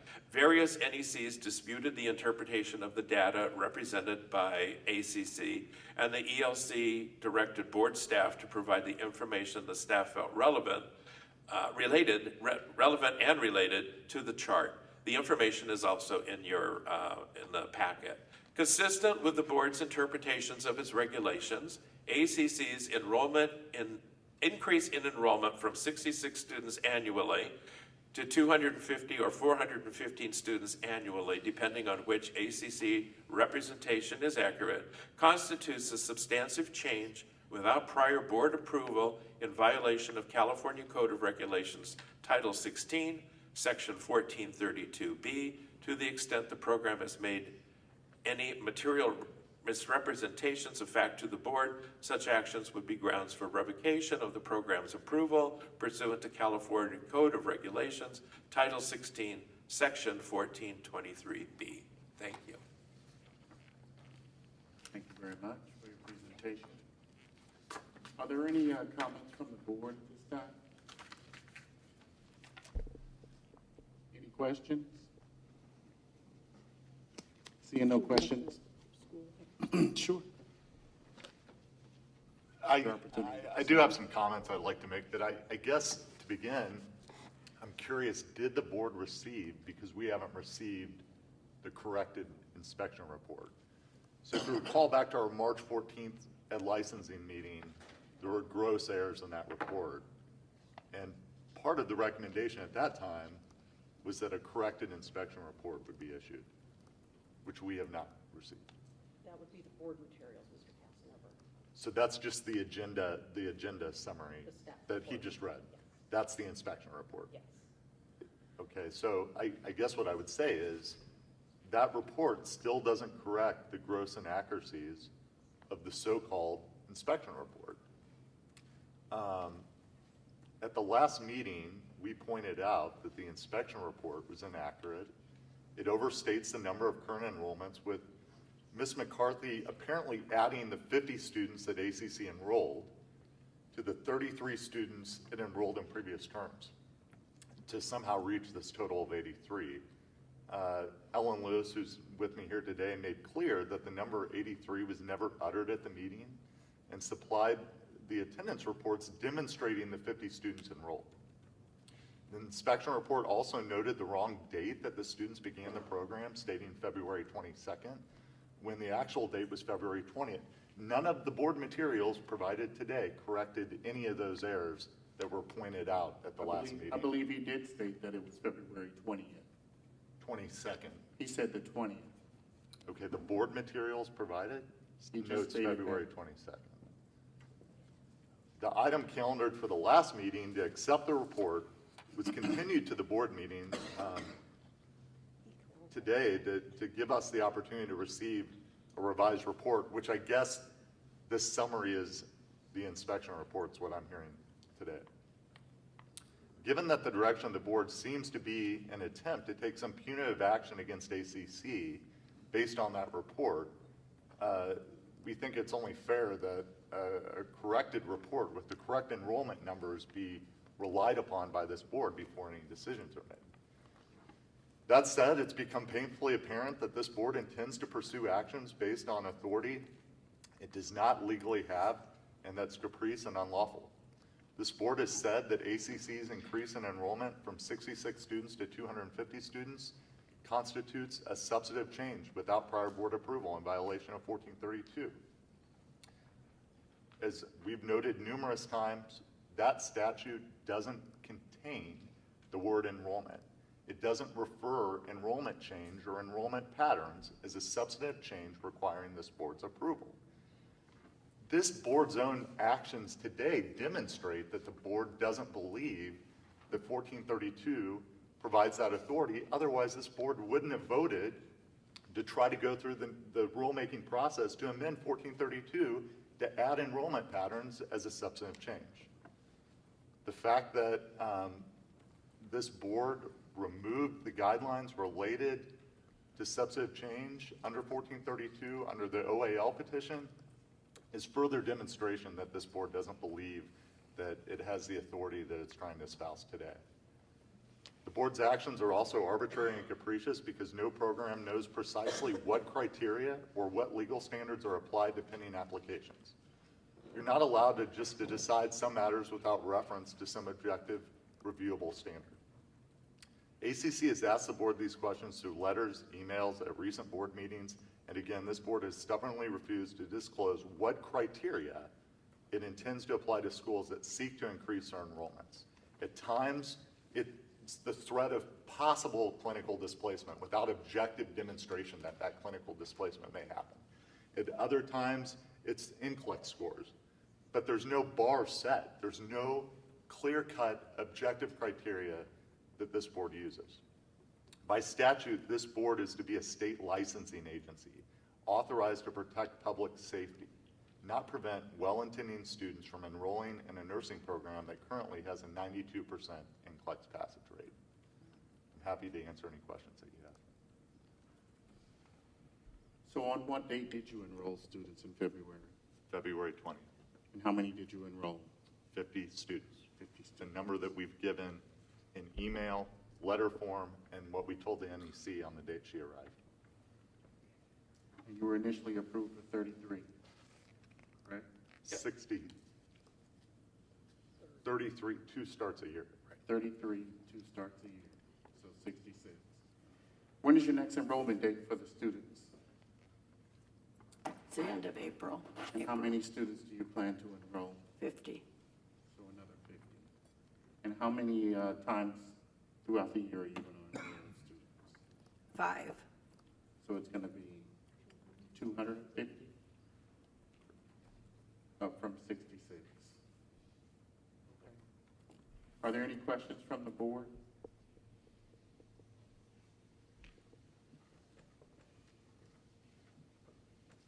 Any comments from the public? Oh, I want to ask a question. we'll limit it to 2 minutes. Okay, Sharon Goldfarb, Associate Dean of Los Medanos College. I just want to make a statement that I have worked with the Board of Registered Nursing for 6 years. You have always responded to me very quickly. Clearly, I've had no problem.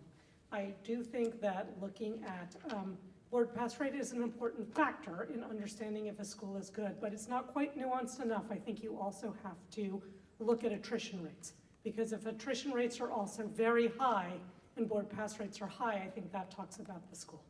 I'm very proud to say that Los Medanos now is the second lowest attrition rate in the state of 2%, and our board pass rate was 100%. When I look at American Career College, I see, their board pass rate, but I don't see their attrition rate.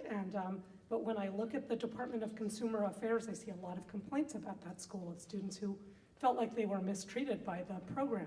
And I really believe that if you want to turn out a product of amazing nurses who are compassionate and smart and can meet the health needs of our communities, you have to have them in schools that have low attrition rates, high board pass rates, and don't have lots of complaints about the quality of the school.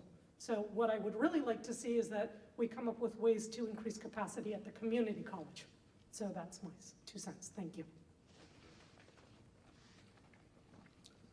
Any other comments from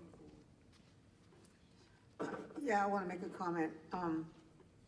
I've been around for a long time, and I've seen increases and decreases and up and down, up and down.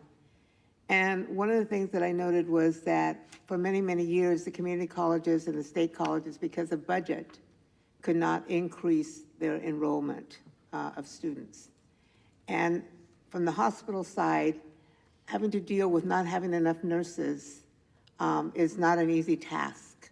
And I've been there on Friday nights till 8 o'clock at night trying to staff a unit because I didn't have enough nurses, and we weren't graduating enough nurses. And when I talk to deans about increasing, they say I can't. That I'm limited. This is all I can have. And so consequently, as a result of this, if we didn't develop unique programs like the Paradigm program, which we did in the Valley, the private schools came in to fill a void. And they filled the void by adding additional programs so that we could graduate more nurses. Because I've seen numerous times where we've had shortages of nurses. We've been through it. And we haven't learned our lesson yet, I don't think, and we're going to go through it again in 2030. Now, people may say, well, that's a long ways away. And I say to myself, why should I worry about that? Because I'm, not going to be dealing with this. But then I think, but I'm going to be a patient by then. And I want to ensure that we have enough quality nurses around to be able to take care of us. So I think we have to somehow work together to ensure that the private schools and the community colleges and the state colleges work in cooperation to make sure that there's plenty of clinical placements. And that may be that some of these schools, when you look at the schools, and we did this in the Valley, particularly with pediatrics, their hours vary so much. There's so much variance in the number of hours in the curriculum that schools have. And if people could standardize those hours, we may have more availability of clinical placements. I think it's time for all of these schools to develop academic service partnerships so that they can work together as collaboratively to identify these things and come together to come to a resolution of what needs to be done in order to ensure that we all have enough nurses, that all the programs work together, and that we're not fighting against one another because we don't want this or we don't want that. We're going to need nurses. We're going to need, I know the Spence report and what it said in certain areas, have more nurses than others. But I feel that as a representative of this board, I don't just represent the Valley, I represent the whole state of California. And when I'm looking at it, I'm looking at it for the whole state of California, not just for Orange County or Los Angeles, San Diego, who have too many nurses, but for the whole state. So I think it's time that, and with the board's leadership, we work together to try to resolve these issues so that we ensure that we have enough nurses for California. That's all I need to say. Mr. Chairman. I'd like to make a comment as a board member also. And my comment is one of the things that they found in the research and the study of nursing education was that predominantly students that go to school and graduate want to stay within 40 miles of their home locations. So I think that another thing we found in the research is people don't necessarily want to leave their areas. They want to practice in their communities. So when we only concentrate schools in certain areas and there's a very dense population of school, that doesn't guarantee that we're going to get students from all over the state. So we need to be looking at where these students are and where the schools are also located around the state. And it's one of the things that I've always been very impressed with the community system that we have in the state of California, because our community college system is really in all of those communities. It serves the underserved, it serves people that need opportunities and need opportunity to go to school where they can afford to go to get an education and not go into incredible debt. It's for the first-time students going to school in their families, and I want to say that they need to be all over. Once you take a student who has to go more than 40 miles because they've now graduated and they need to get a job, and especially if they have a huge amount of debt, you're not going to guarantee they're going to stay in the state of California because you've now relocated them and they're moving away from their support system. So if a better job is offered in another state, they're going to take that job. They're not necessarily going to stay in our state. Thank you very much. Mr. Chairman, may I make a comment? Yes. Ellen Lewis. I want to, first of all, for this committee, defend my honor. I did not misrepresent facts to the nursing education consultant who came to my organization. I have worked intensely with this board for 40 years in the state of California in a very positive way. I also want to say, I don't know who the lady was who just spoke, but my attrition rate at this point in time is 3%. So I think it's pretty good. 9 out of 10 nurses who have come to my program are working in our community, not out of state, in our community in Los Angeles, where there's a lot of small hospitals where they live in their communities. Thank you. Point of clarification on that, how many students are you graduating a year when you made that statement? Our So graduation. we'll say 2 years ago, how many students did you graduate that year? 33. Thank you, 33. Public comment?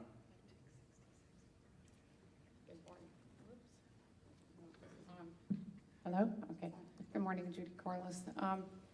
I haven't missed a meeting here since 2009 when I was appointed by the Governor Schwarzenegger to serve. And I've worked very long and hard to see what's going with all the programs, and I've reviewed them all since then. And I can't help but continue to say that as we moved along with the simulation studies across the nation, that simulation increase over 25% has helped many states across the nation. And when you look back at the National Council State Boards of Nursing's research, they did it specifically to create policy and procedure evidence for boards of nursing across the nation to use it in every state to make new regulation. Long ago, simulation was very simple. We didn't have mannequins that can sweat and talk and pupils dilate and all the other things we do now, and we've proven that simulation really does help in that clinical arena. So other states have fixed the clinical problem with increasing simulation. So is it possible that this board take a look at that study and try to get legislation to increase from 25 to maybe 35, 40%? They're doing it across the nation. It has really helped that clinical displacement. And that seems to be the biggest issue at every one of these meetings is clinical displacement. If we could fix that, plus all work together, we wouldn't have all this argument every single meeting. It's an issue, so that is something that can help solve the problem. And if you look back at that study, you will see why they did it. For policy and procedure for boards to make new regulation. Very simple. So I would ask this board to take a look at that and try to do it.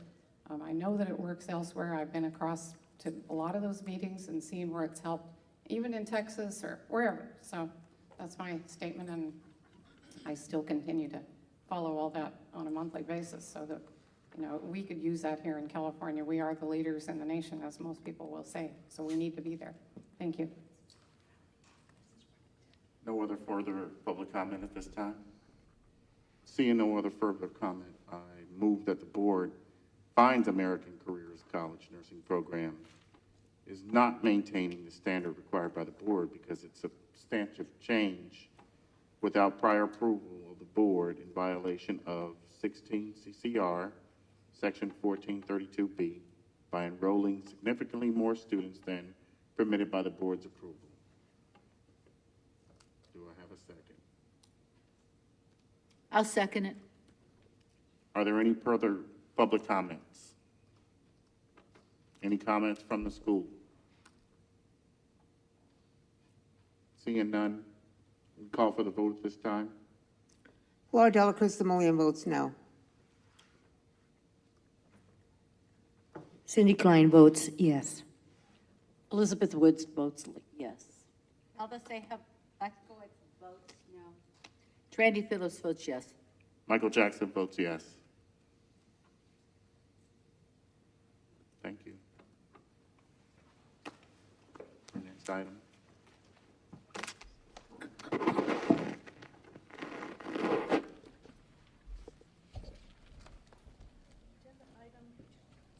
Agenda item 7.8, licensing program update.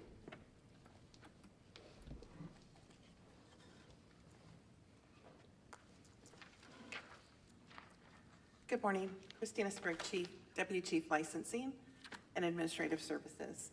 The licensing program is currently processing California and U.S. exam applications, exam and endorsement applications received in March, and we are preparing for our spring graduation season. We anticipate a higher volume of our spring grads in comparison to our fall graduation. We continue to receive electronic transcripts from all of our California programs and our out-of-state applicants, which has significantly cut down on the application processing times.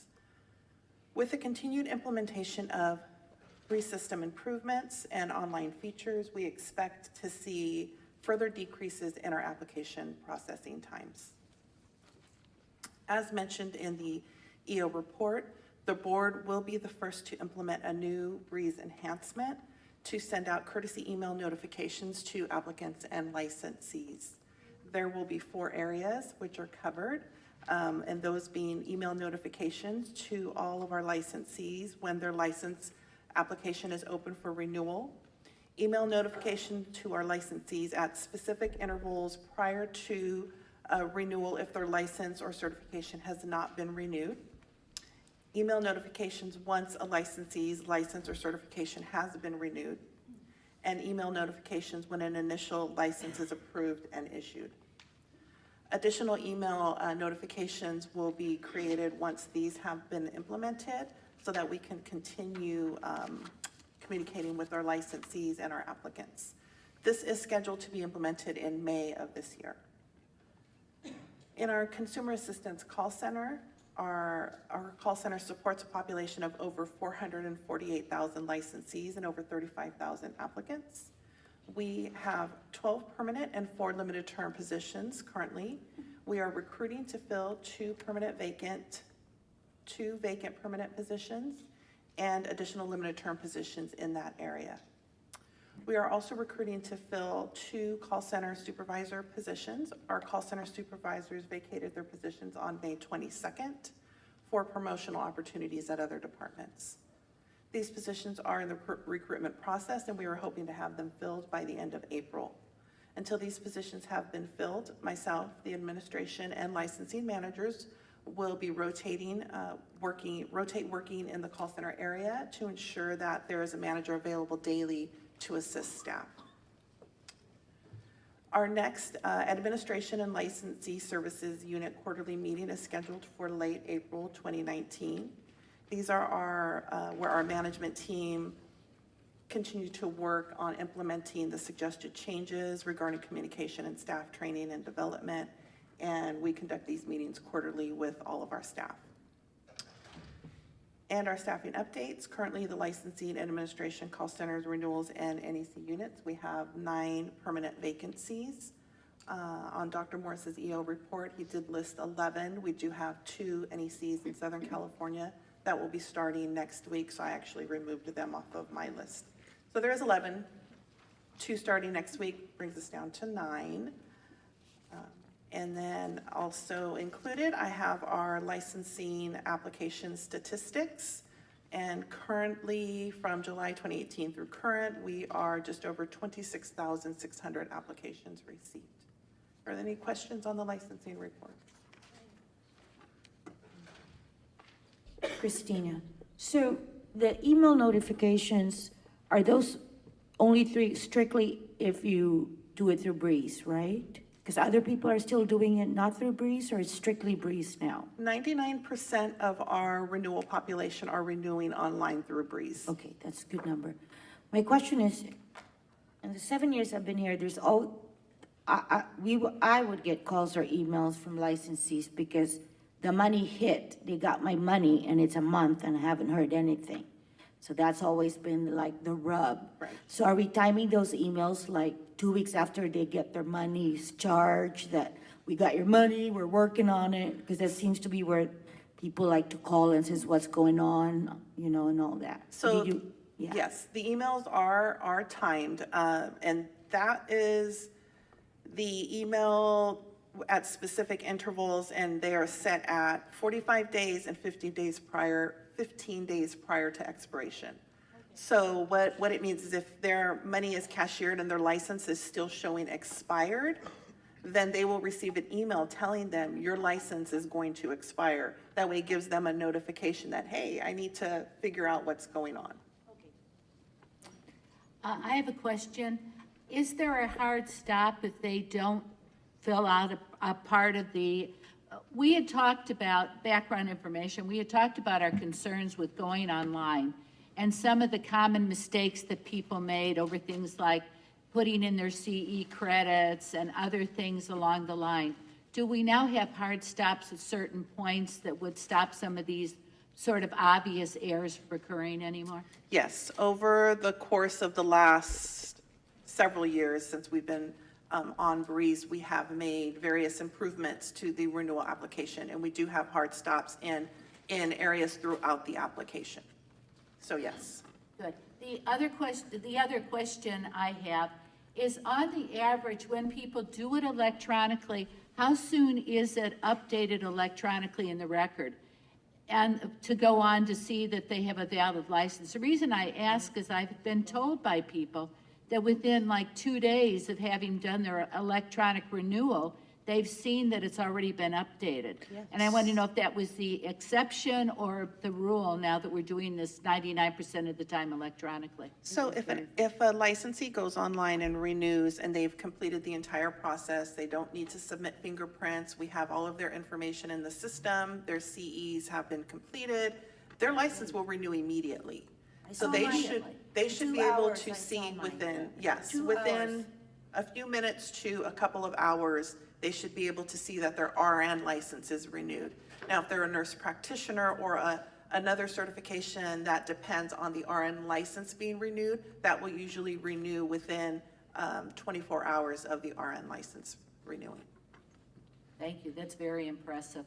So different from the statistics a couple of years ago. Yes, very different. Breeze has come a long, long way. It really has. We've made a number of improvements to the system, and we're much happier with it now, yes. So one last question, Christina. If they check the inactive box, is there a hard stop that says, don't panic, don't buy a ticket, don't come knocking on our door? Because they do happen with the checking the box wrong. It does happen, and we have clarified that question in hopes that they will not do that. Unfortunately, that does happen. There is not a hard stop telling them that they are renewing their license inactive, though. Is there a warning, though? to it? Can we add that? Is that big? So when they receive their email notification telling them that their license has been renewed, it will say your license has been renewed inactive or your license has been renewed active. And then my next question is, in that same email, if it says inactive, do we say something to the effect that to fix this, you need to do the following, or it just tells them that and that's the end of it? I have to go back and look.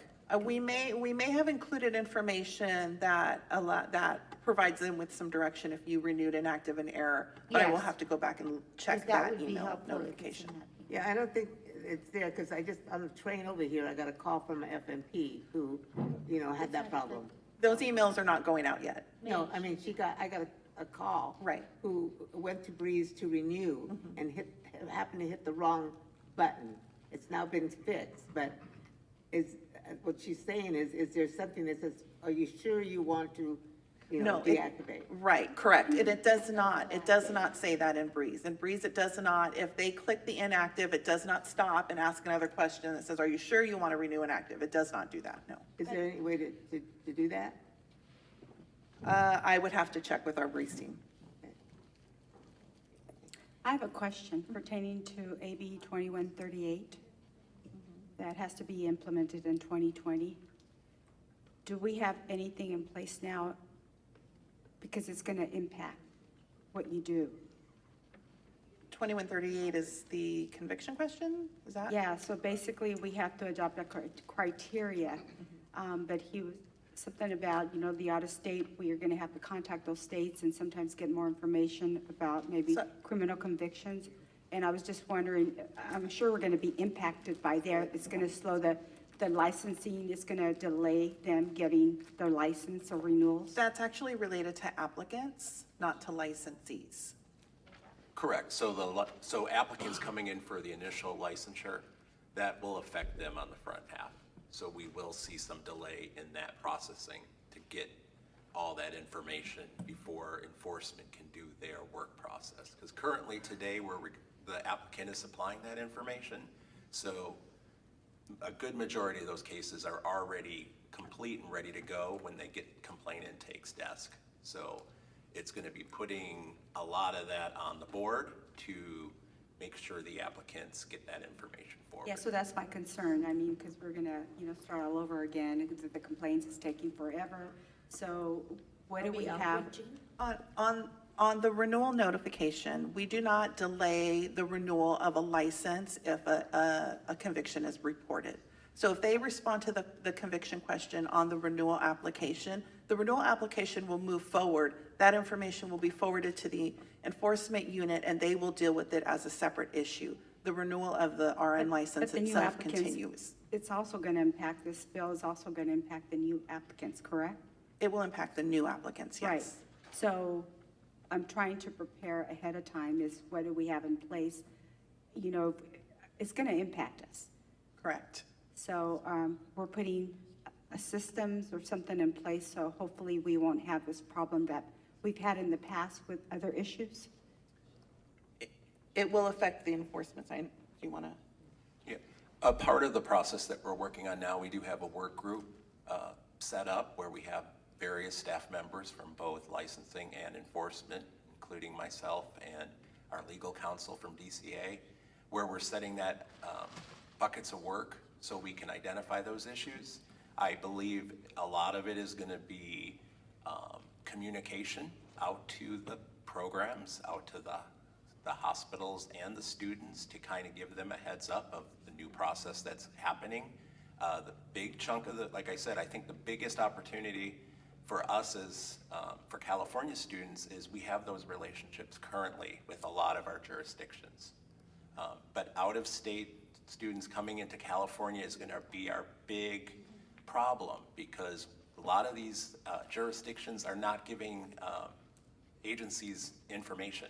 They may give it to the applicant, and so that work is kind of in process now. We're researching some of our top states where we're getting our applicant flow from to see what specifics those states are doing, so we can kind of give a heads up. But I think it's going to be a lot of communication and, just getting that message out there. That's exactly why I was raising the question, because I want to be prepared. And we will be updating all of our licensure information to include, once the work group has determined what areas need to be updated, if we need to add additional instructional information on our applications, we will be doing that as well.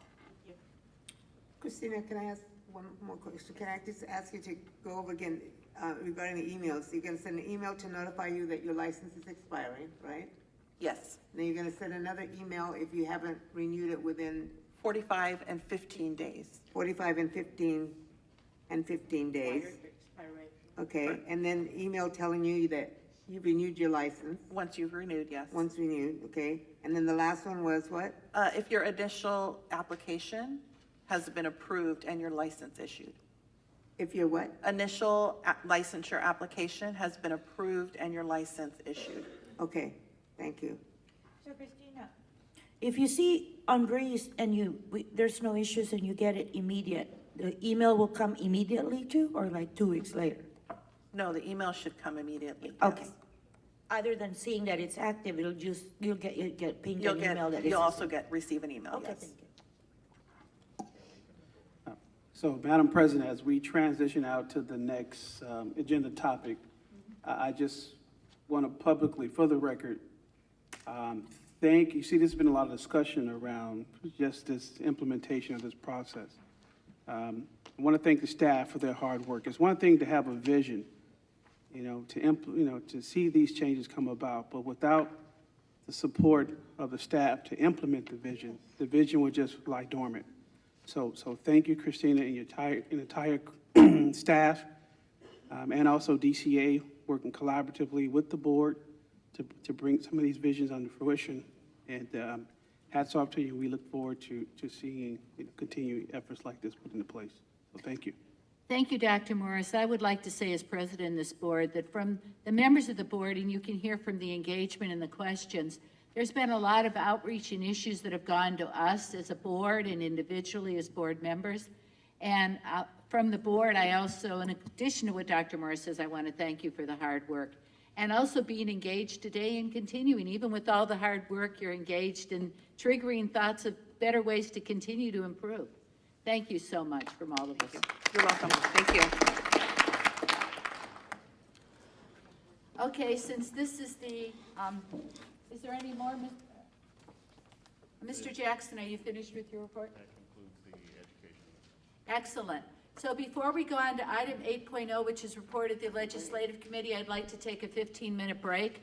We'll be coming back together at 12:15. Thank you very much.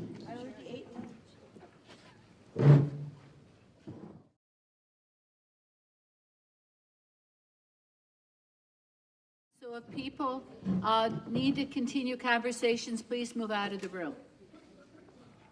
So now we're going to be taking item 8.0, which is report of the Legislative Committee meeting. Donna Gerber, our chairperson, is not present, so I will be chairing this legislative section today. And I want to, if the staff would please introduce themselves and get us started. Thank you very much. Thank you. Good afternoon. My name is Kay Winecombe. I'm a nursing education consultant and the liaison to the Legislative Committee. Good afternoon. I'm Thelma Harris, Chief of Legislation. You can, yeah. Thank you. Please get us started. Okay. Our agenda item is to discuss the bills of interest to the board and possible action regarding adoption or modification of positions on bills introduced during the 2019-2020 legislative session. Where we are right now is currently over 2,800 bills have been initiated by a combination of the Assembly and the Senate. And today is the day that after the legislature adjourns, they're going to be on break until April 22nd.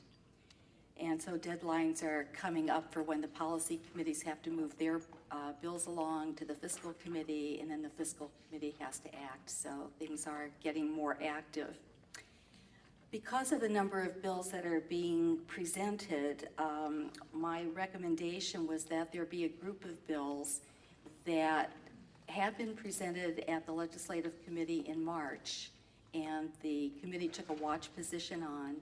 So I'd like to recommend that that group be, I could identify them by bill number and the subject of the bill, so that the board may consider another recommendation to take watch on those particular bills as a group.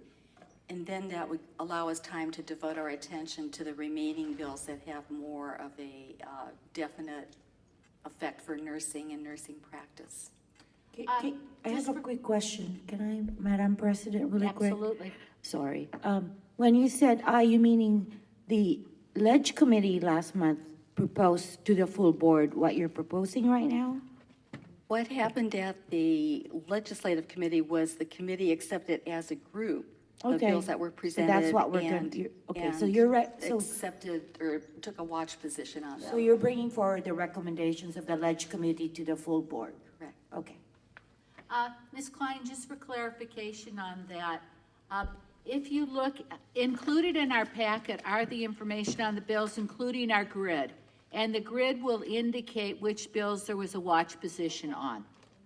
The other thing is that if we were to do this motion, that would not preclude people from commenting or asking questions about the bills, even if we took a watch position. So if there are interested people, either on the board or in the public, that would like to make a comment, ask a question, and do it, it's something they can do that, even if we were to put it on watch. And then it will be brought up at the legislative committee meeting next month. Is that correct? Correct. That's what I thought the intent. And say a board member had a particular concern about a bill, wanted to discuss it, I am prepared to discuss those bills. It's just that in the interest of time, thought that this might be one way to make best use of our time today. All right. So I'm going to make a motion that due to the large number of bills for the April board meeting, we're going to take the recommendation that is to put these certain bills on a watch position. Do you want me to state the bills? I think that'd be good. That'd be AB 62, 193, 312, 362, 389, 476, 496, 538, 714, 732, 743, 862, 931, 993, 1145, 1271, and 1529, and SB 207, 305, 464, 601, and 697. Do I have a second? Second. Okay, having moved and seconded, I'd like to have board comment. Public comment?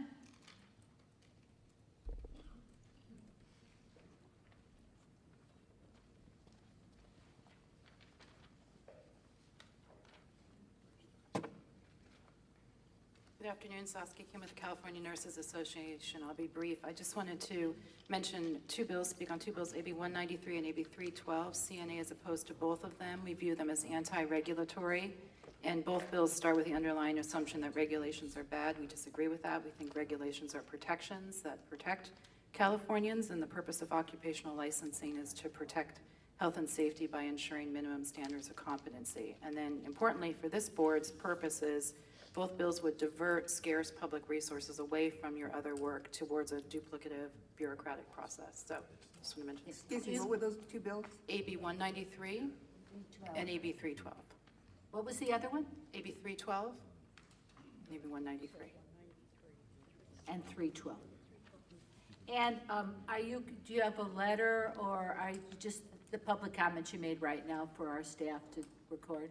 I have just the public comments. I have copies of letters if you want me to give them. I'm If you happy would to do give that. those to them, please. Okay, happy to do that. Thank you so much. Thank you. Any other public comment? Okay, seeing no other public comment, I'm prepared to have the call for the vote. So starting on my right. Clara Delacruz Simoian votes yes. Cindy Klein, yes? Elizabeth Woods, yes. Melda Seja Butler, yes. Trandy Phillips, yes? Michael Jackson, yes. Okay, moving along, Kay. Thank you. The first bill we're going to consider is Assembly Bill 239. This is Assemblymember Salas's bill related to community colleges' registered nursing programs. And there already is in place that community college registered nursing programs are already authorized to use any diagnostic assessment tool that's commonly used in RN programs and approved by the chancellor. And it also authorizes the registered nursing programs in the community colleges to use additional multi-criteria screening measures administered in accordance with specified requirements if it determines that the number of applicants to that registered nursing program exceeds its capacity. And it authorizes the program to admit students in accord with random selection processes or a blended combination of random selection and a multi-criteria screening process. It currently repeals the provisions as of January 1st, 2020. What this bill does now is extend those provisions until January 1st, 2025. So does that bill eliminate what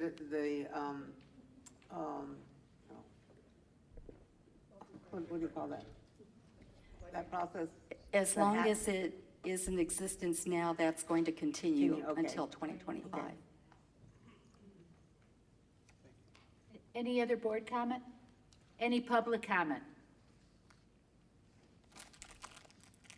Please identify yourself when you come forward. I'm Dr. Carol Mountain. I am the Director of Nursing at Sacramento City College, and I just want to support this bill 100%. We just ended our application period. We get about 350 applicants for 60 spots, and we are currently and have been, we were one of the first people to use the multi-criteria, and it really helps us to make sure that our applicants are qualified for our program and prepared to come in. And they spoke about attrition rates. Our attrition rate dropped from about 20% to 3% after we put in the multi-criteria. So I absolutely support this. And I'm so glad it's going to continue to 2025. Hi, Sharon Goldfarb, Madonna's Associate Dean of Nursing and President-elect of California Organization of Associate Degree Nurses and board member of Western Rep for Organization of Associate Degree Nurses nationally. I support this bill 100%. I have to tell you, we just put it into effect. The caliber of our students is much, much stronger than it's ever been. And when I first started the school, we had an attrition rate of 27% and a board pass rate of 79%. And when you have 700 students trying to get into your 32 spots, it really makes more sense to get the students who are going to be successful. I'm Linda Zornemer, representing the 3CNAC group, which is the advisory committee for the community colleges. And in that role, I've been working with this multi-criteria topic for a very long time. And the original intent was to reduce attrition, and that is what we have seen. So I just want to make a comment that we support this. 3CNAC committee supports it. We have strong support from our ADN program directors. And again, just really focusing on the primary purpose back. I think the first bill was around 2008, possibly, was really around reducing attrition in our programs. And we have documented that effect because we do report to the legislature on this over the years. So just want to, again, support the bill and thank you for your interest in it. Good afternoon. Dr. Wanda Morris, El Camino College / Compton College. And I'm speaking in regards to support the bill because we actually put the multi-criteria process in place in 2005. Our attrition rate was in the 50s. We are now in the between 9 and 18%. So it has done a tremendous difference for our program. Okay, any other public comment? Then I'd like to make a motion. I move that we support AB 239. Do I have a second? I'll second. Okay, is there any more board comment on the motion? Any more public comment? Okay, then be prepared to vote. Pilar? Pilar Del Cruz, Simoian, yes. Cindy Klein, yes. Elizabeth Woods, yes. Imelda Seja Bedwitz, yes. Randy Phillips, yes. Michael Jackson, yes.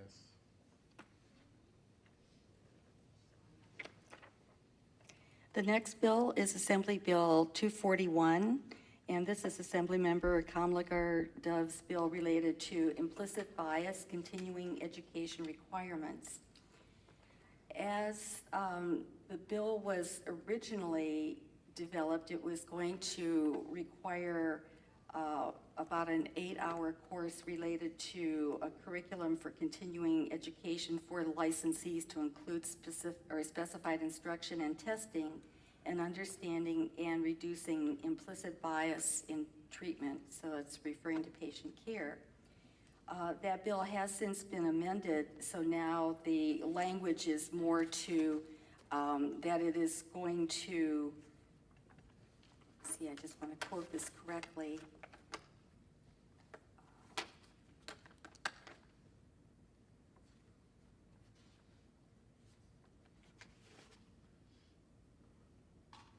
Basically, it's removing the information related to the testing and the understanding, but it is to include in continuing education courses,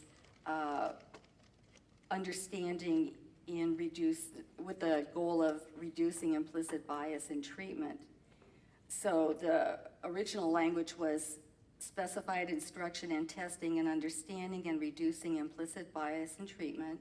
The new language is specified instruction and the understanding of implicit bias in treatment. And then it also added to the language of the bill itself, much greater description, definition, and declarations related to the legislative findings related to the need for this bill. And it also says that the legislature intends to provide specified healing arts licensees with strategies for understanding and reducing the impact of their biases in order to reduce disparate outcomes and ensure that all patients receive fair treatment and quality health care. And this bill is currently with the Business and Professions Committee, and that committee will meet on April 23rd. I'd like to, this is Thelma Harris, Chief of Legislation. I'd like to also let you know that this bill is definitely looking at adding implicit bias information in all of the CE courses. So the author has changed the language, and it's a consideration that is being discussed. It's still going through the process, but it is something to think about because the BRN staff would have that responsibility to make sure that implicit bias information is in all of the CE courses. All of the CE courses. I have, that sounds, I'm gonna make a recommendation, we watch. I agree. yeah. I will second that. Board comment? I agree. What's the bill again? That's AB 241. So let me ask you a question. So that means we would regulate all the CEUs? It would come before the staff to approve the CEUs? No, it's saying that each CEU would have to include implicit bias within the CEU. Exactly. But just to put it in a framework, there's over 3,000 CE classes that the board approves. So all 3,000 or whatever courses would have to be evaluated. I mean, I'm sorry, Madam President, for clarification, we have close to 3,000 providers Oh, providers. that offer unlimited CE courses. 60,000 classes. I just comment. I understand that, but I think oftentimes some of our nurses are taking CEUs that really don't even pertain to nursing, in my opinion. That's not before us, though. But That's not the issue. But that would prevent that, right? No. Not Okay, necessarily. okay, I'm just trying to understand it. No, this is good. Please, could you clarify, if Imelda's having some confusion on this, Right. then other people are too, so please clarify. Absolutely. Yeah, the implicit bias information is something that this bill is requiring to be in every CE course that is offered to nurses. Nurses still have a choice of the courses that are being approved, that have been approved by the providers that have been approved by the board. But this just includes information that will have to be added into every single course offered by the provider. Other board comment? Yeah, I have a question about, so how would that manifest itself? That would take a lot of manpower to go through every course. We'd have to have someone, staff to go through every course to make sure that implicit bias information is in every course that is provided to the licensees that need their CEs. So with our current structure, we do not have the capacity to do that. At this time, we do not. That's it, thank you. I vote we adjourn. I say we vote again. Okay, any more board comment?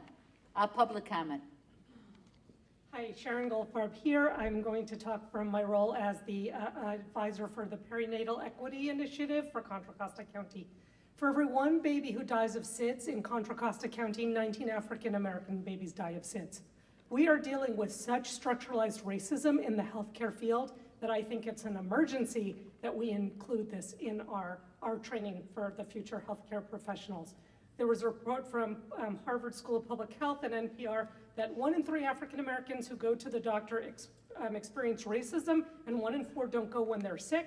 You only have to read Michelle Obama's book to hear about what her dad's medical history is like. That had me in tears. So even though I think, okay, manpower, how about if we include a 1-page training statement that gets put in every class, as opposed to looking at every single class individually. I think it's really essential that we include this, because my nursing students come back and tell me that their patients call them the N-word in Northern California in 2019. So it's a problem. Your students only? And I'm sure You need to come to patients work do. with me.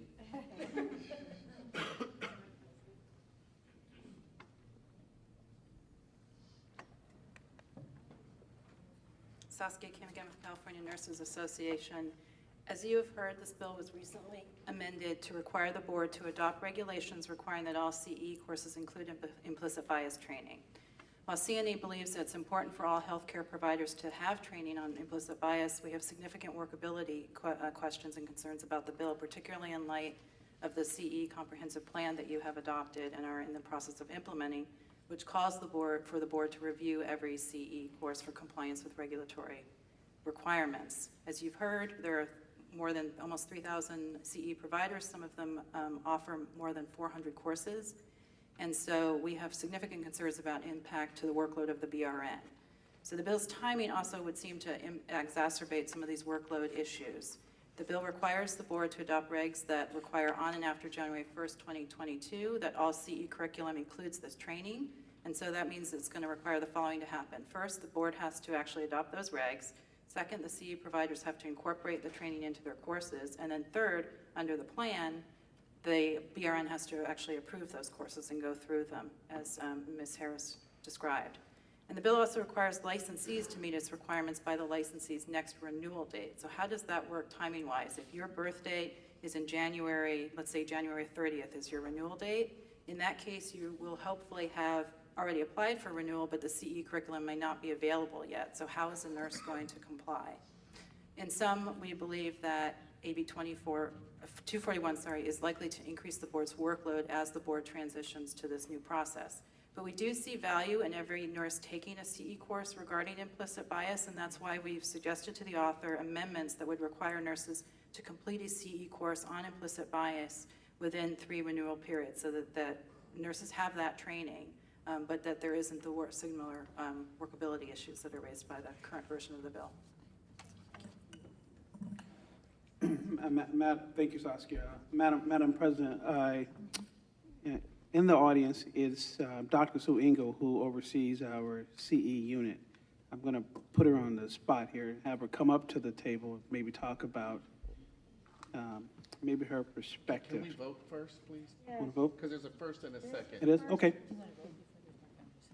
Should keep it short. We already voted to watch it, first and the second. Is it going to change our position? I don't know. Okay. Dr. Engel?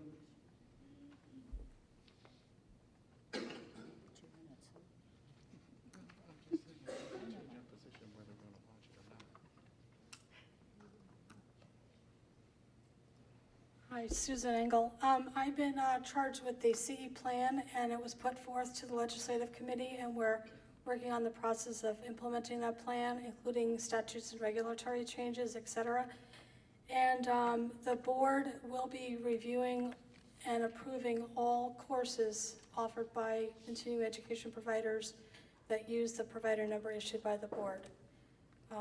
So implicit bias is very important in what we do as registered nurses in ensuring that there's no health disparities, et cetera. So I'm concerned about how we're going to be monitoring to ensure that this course content is included in the curriculum of the CE providers. In addition, I did a search of implicit bias offerings prior to our discussion on this bill, and there are some providers out there, they're not CE providers though, One of them is at a university that offers 4 modules on implicit bias. We could take into consideration to look at that to see if that's something that we would need to employ with this board. I think the author needs to put this in nursing education rather than continuing education. Well, Why give you the continuing education when you never had it to begin with? Why not give it to the students first? So you're suggesting pre-licensure? Yeah. You want them to learn about it after they've already been out there taking care of patients? No, they need to learn about it before they even start taking care of patients. Okay. It sounds like we're going to be voting on this motion, but it also sounds like no matter how the motion is voted on, that some of the things discussed today could be communicated back to the author. And thank you very much for your comments. We're gonna be taking a Jane Elliott class? I already made my motion. I don't think you got a call for the Oh, I'm sorry. Education and licensing went on for so long that I was used to Mr. Jackson being in charge. And I forgot that I'm in charge of legislation today. Excuse me, my slip. Okay, I'd like to have people vote on the motion, and so we're going to start on our right. And the motion is to watch, correct? To take a watch position, yes. Pilar Delacruz Simone votes yes. Cindy Klein, yes. Elizabeth Woods, yes. Imelda Seja Bedwitz, yes. Trandy Phillips, yes. Michael Jackson, yes. So All maybe right. we can have a comment sent back to the author that this should be done in nursing school rather than waiting till a nurse has already been a nurse. All right, so now that I've remembered that I'm in charge of legislation today, would you please go forward with the next bill? The next bill is Assembly Bill 251. It's Assembly Member. So sorry. The next bill is Assembly Bill 251. It's Assembly Member Patterson's bill, Personal Income Taxes Credit Family Caregiver. And basically, the personal income tax law allows various credits against the taxes imposed by that law. What this bill does is that in order to help with the burden that is placed on family members and other caregivers to deal with their ill or disabled family member or friend, is that this is going to give a credit related to up to 50% of the amount paid or incurred by a family caregiver during the taxable year for eligible expenses related to the care of an eligible family member not to exceed $5,000.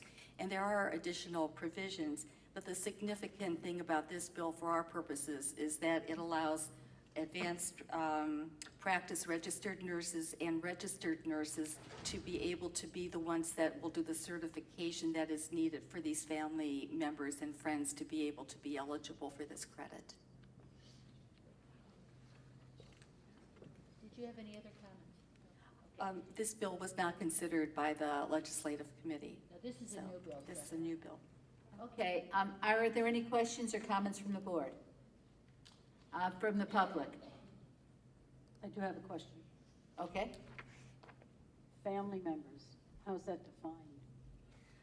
It says friends and family. There possibly, if you could give me a minute, eligible family member means with respect to any taxable year, an individual who is a spouse of the family caregiver or who bears a relationship as defined in the Internal Revenue Code related to relationship with the family caregiver and who has been certified. Doesn't seem very clear. It's under the IRS. I make a recommendation that we watch. And I'll second that. Okay, any other questions or comments from the board? From the public? Okay, I move that we vote. Pilar Delacruz Simone votes yes. Cindy Klein, yes. Woods, yes. Imelda? Imelda Seja Bedwitz, yes. Trandy Phillips, yes. Michael Jackson, yes. Assembly Bill 329 is Assemblymember Rodriguez's bill related to hospitals, assaults, and batteries. And so currently, or as the bill was introduced, it did talk about making assaults that would be considered or committed against a physician or nurse engaged in rendering emergency medical care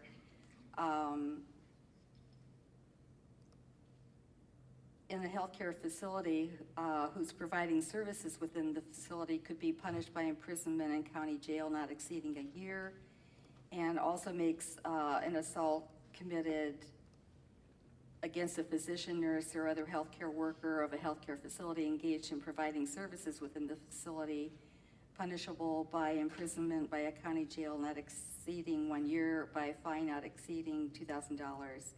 So what this originally, as it was amended then on March 6th, the bill would restrict its provisions to those listed workers that would only be providing services within a hospital's emergency department.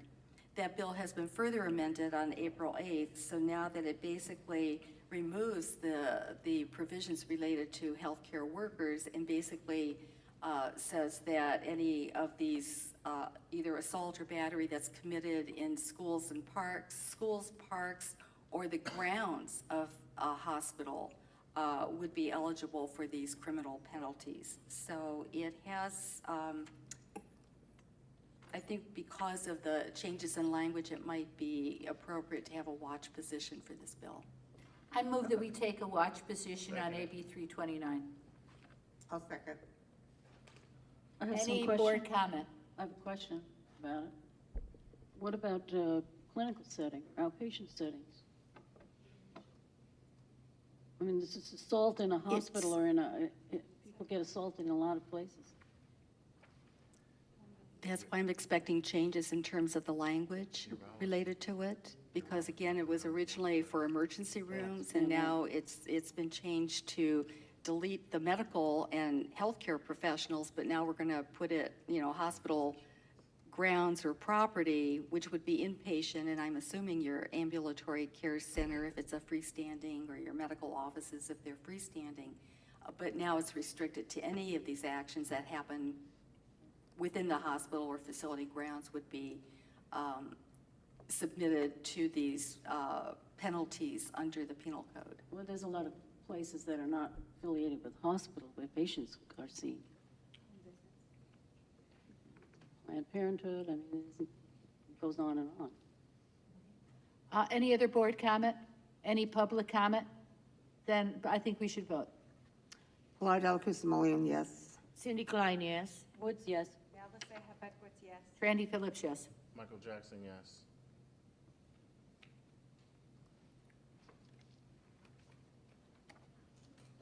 Assembly Bill 535 is Assemblymember Bro's bill related to personal income taxes, credit, professional license fee.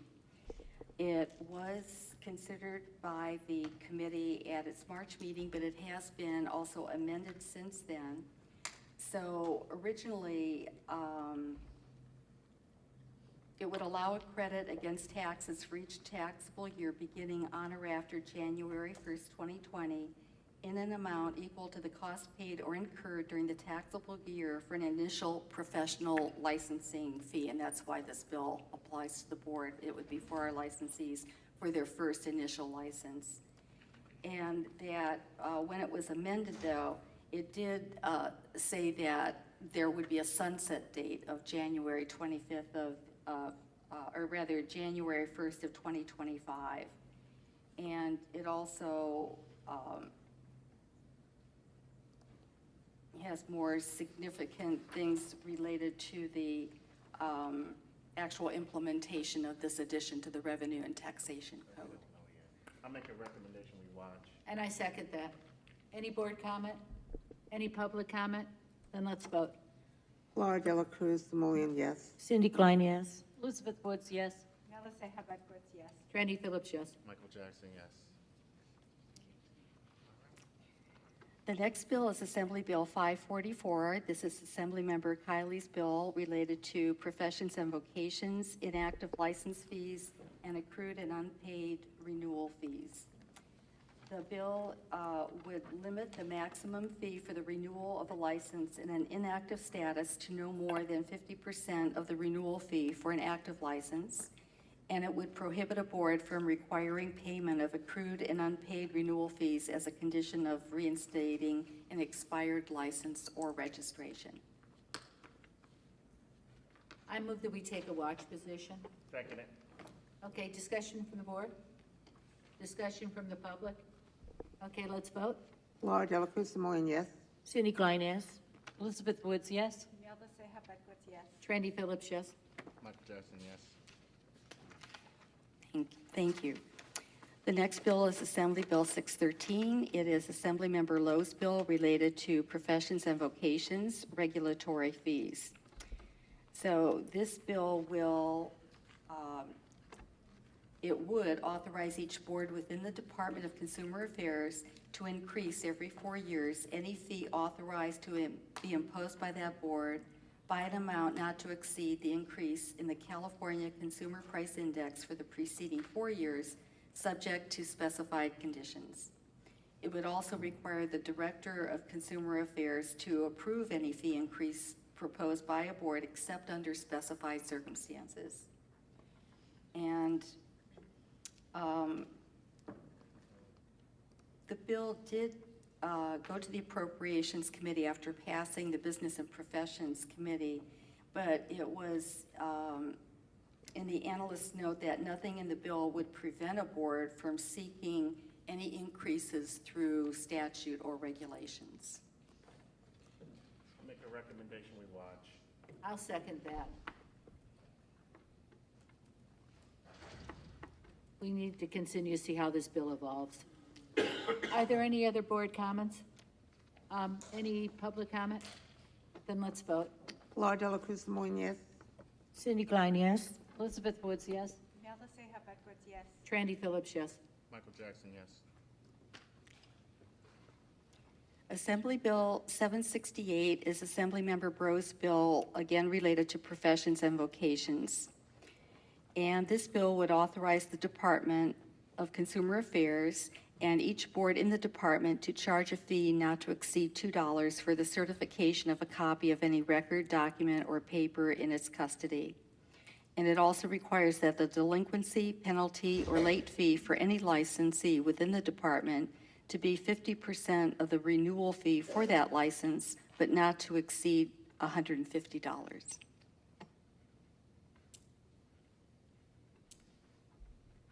I move that we continue to watch this bill. Do I have a second? Second it. Okay, any board comment? Public comment? Let's vote.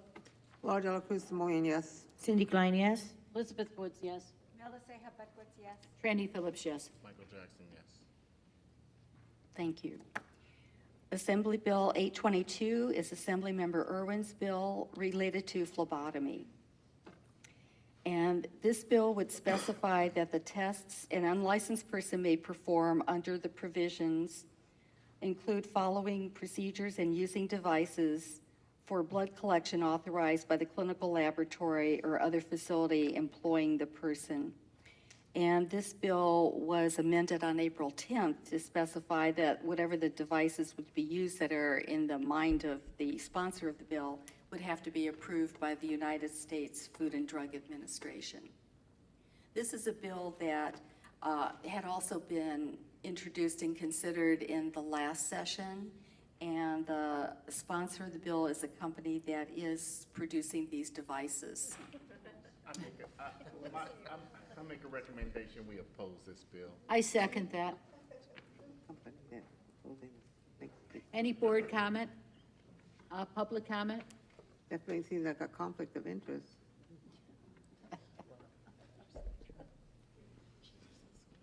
Yes, please. Is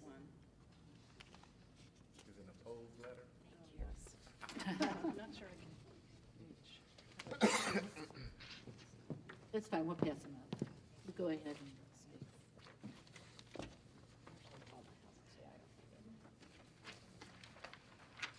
Saskia Kim again with CNA. Thank you for including AB 822 on your list. CNA opposes this bill because it dangerously expands the scope of practice of phlebotomists. And as Kay mentioned, a similar effort didn't pass last year, and just like last year's bill, it's sponsored by the company that actually holds a patent on this device.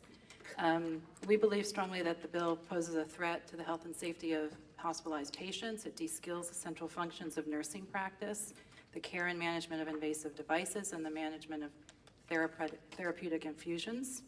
Phlebotomist training currently does not include things like stopping intravenous infusions, flushing catheters with saline, and evaluating the integrity of the intravenous site. Many of our hospitalized patients are critically ill. They might be elderly or have fragile veins or may be obese and have limited access to good sites for starting and securing an intravenous catheter. And so we believe strongly that the decision to stop an infusion and check the intravenous line for patency should be a professional decision that should be made by the direct care RN, who knows the patient and has the training and expertise to deal with unexpected situations. Now, the sponsors have pointed to studies demonstrating the effectiveness of this new device, but these studies were actually performed using healthy patients under controlled conditions by registered nurses, not phlebotomists. So for all those reasons, we oppose the bill and ask you to as well. Any other public comment? Okay, the board ready to vote? Pilar Dela Cruz Simoleon votes no. Or opposes. The motion was to oppose the bill, Oh, take yeah, an opposed okay, yes, position. then. All right, thank you. So we're moving to oppose this bill, is All written. right, then I vote to, yes. to- Okay. Thank you. Cindy Klein, yes? Elizabeth Woods, yes. Imelda Seja Backwoods, yes. Trandy Phillips, yes. Michael Jackson, yes. The next bill we're going to consider is Assembly Bill 890. This is Assemblymember Wood's bill related to nurse practitioners. The bill was amended on April 3rd, and the new title is going to be Nurse Practitioners' Scope of Practice, Unsupervised Practice.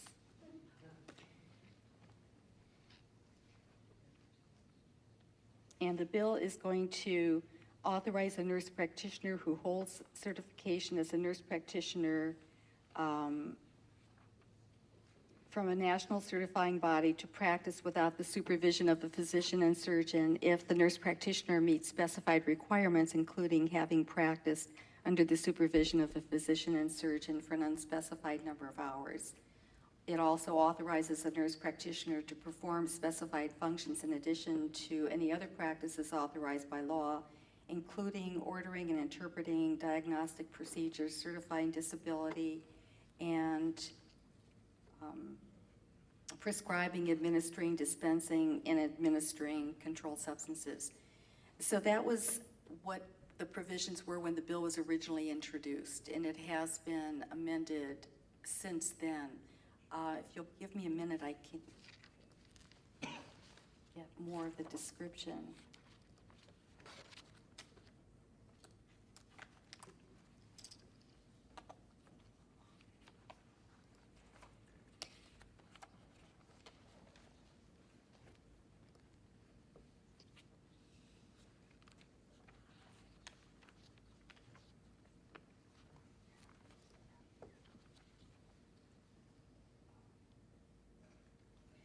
So some of the provisions with the amended version are that it would recommend creation of a nursing board, and I'm sorry, I'm drawing a blank on this. Would you speak to this one? I will.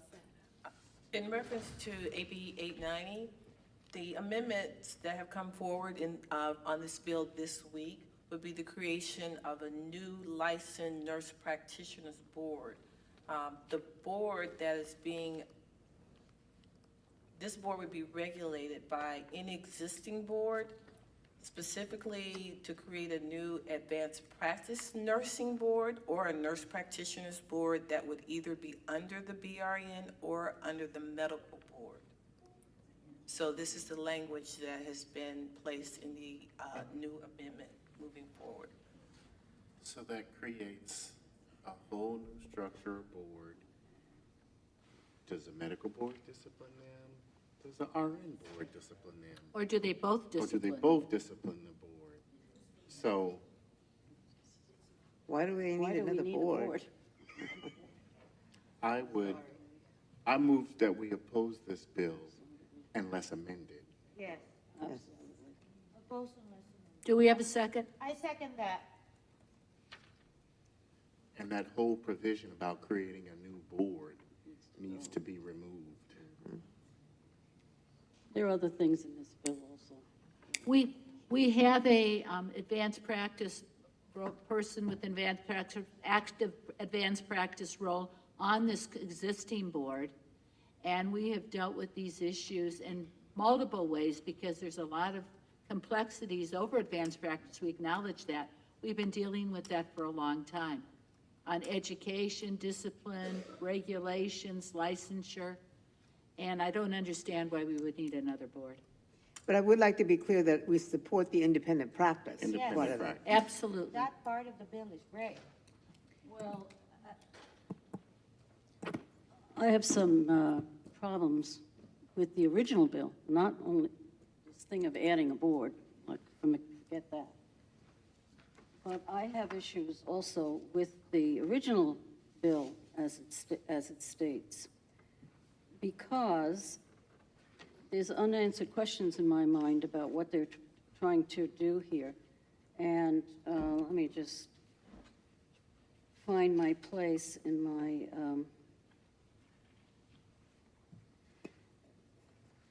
if you see section 805 in the original bill, it talks about a peer review.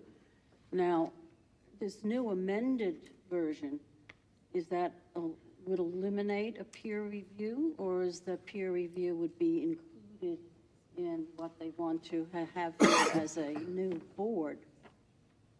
The amendment, the way that the amendments have come forward, that would be the oversight coming from the board. So the peer Okay. review would So not that- be necessary that peer because. review thing would disappear and it would go to, Right, because the members of the board would include nurse practitioners, doctors, and members of the public.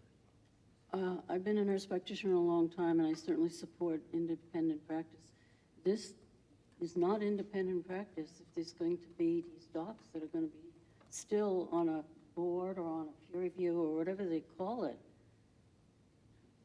Nurse practitioners are looking for independent practice. We have to be able to be a part of it, independent from the MDs. That's one of my problems here. And the other part has to do with this program of a transition to practice program. I think they're looking at something that would go for 3 years as in a transition to practice program, but it doesn't say who would be included in that. Is it just new nurse practitioners that are coming in? Or would those of us who have been nurse practitioners many years have to go through some type of a practice program in order to practice independently? Let's see. Yeah, so is it new versus old? And is it 3 years? So say this program came into effect for 3 years. If they eliminate, which they may or may not, I'm not sure what the author here is even looking for, nurse practitioners who have been practicing more than 3 years, does it mean those that are practicing less than 3 years have to be in this? The language in the bill does not address grandfathering one way or the other. They haven't, I'm sorry. The language in the bill does not address exactly what you're speaking about, grandfathering nurse practitioners that have more than 3 years. It's just stated that the transition of 3 years. That's what I'm saying. Exactly. There's no clarity in it at all as to what that whole thing means. Right, what else do I have that I don't like? Oh, I see. There was something here also about being able to certify disability. What does that mean, disability?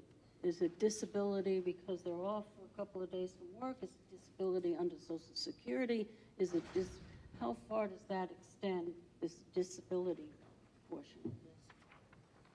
I don't know to what extent, the way that it's written in the bill, it's giving nurse practitioners the same opportunity, or not opportunity, but the same rights to authorize disability from whatever situation it may be, just as right now medical doctors can and physician's assistants can, but nurse practitioners at this point do not have that right.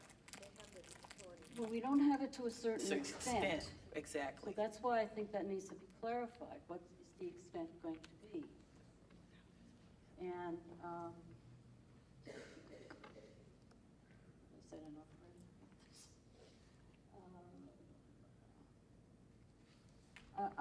I'll leave it up to other people if they want to. I just have a question. If we create another board, nurse practitioner board, so if they have discipline matters, they're going to be double jeopardized because they'll still have to come before us. And I don't think that anybody wants to be double jeopardy. I just think it's a bad idea. Any other board comments? I do have something else. Okay. I've been in nursing a long time, like a lot of people have here. As nurses, we have the same responsibility to patients. And when I see things like this set up, it seems to me that it is even separating nurses as nurses. And I don't like to see that. I think one of the problems with us as nurses has been that, you know, I'm better than you because I'm in the emergency room, or I'm better than you because I'm this or that and the other thing. And I think this is another way of kind of jeopardizing the whole idea that nurses are nurses and we have certain responsibility as nurses. We do it in different areas, and that should be respected, obviously. But it's another way of just separating us as a nursing group. Okay. Any other comments? Just one more. So they're requesting that they have a physician as part of their board members? Yes. Yeah. So when has the medical board accepted a nurse to be on their board? Do they have an RN in their board? Not to my understanding, no. No, they can control the physician's assistants because they're under there. That's where they want to put the nurses. Yeah. RNs have independent practice, PAs do not. Right. Okay. Any public comment? If so, please come forward.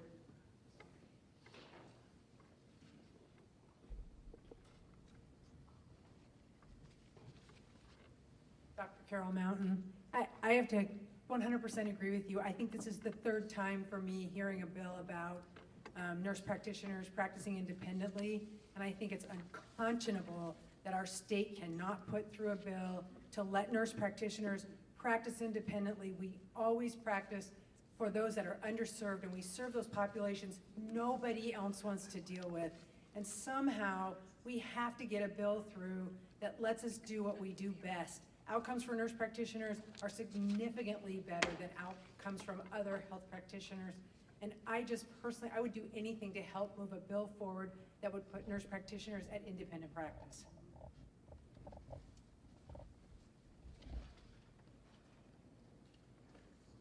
Good afternoon, Saskia Kim again with CNA. First, I would just like to be clear that CNA did not previously have a position on this bill. However, as you have just heard, when the bill was heard this week in Assembly of AMP, it was amended to create this new advanced practice nursing board, and it's not clear. It actually says there is within the Department of Consumer Affairs this new board, which suggests that it's its own independent board. So it's not clear how that operates and how NPs will be regulated. Are they under the BRN and this new board, or are they taken away from the new board and no longer, taken away from the BRN and subject now to this new board? It's not clear. As strong advocates for the practice of nursing, CNA must oppose this provision. The seeming justification for the new board is an assertion that, quote, the BRN oversees the practice of nursing in the state and lacks the experience and expertise to make determinations regarding the practice of medicine, end quote. This is based on an outdated and incorrect thesis. The legislature made clear in the 1974 amendments to the Nursing Practice Act that nurses' scope of practice is independent of the scope of practice of physicians. So RNs, including advanced practice RNs, are lawfully allowed to perform numerous functions which, when performed by physicians, constitute the practice of medicine. So in effect, when physicians engage in these services, it's the practice of medicine. However, when nurses or advanced practice nurses engage in these practices, it's the independent practice of nursing according to the requirements of the Nursing Practice Act. With all due respect, CNA is disappointed that the author and supporters of this bill would be agreeable to an amendment which is based on such a fundamental misunderstanding of the practice of nursing. And so for that, we would support and oppose unless amended position. Thank you. Any other public comment? Okay, is the board ready to vote? Pilar? Yeah, can you repeat the motion? Yeah, please. My motion was to oppose unless amended. Okay. Pilar votes to oppose. Cindy Klein votes yes. Yes to the Yes. motion that you stated. Yes to the Yes. motion. Yes to the motion. Elizabeth Woods. Imelda Seja Beckwith, yes. Randy Phillips, yes. Michael Jackson, yes. All right.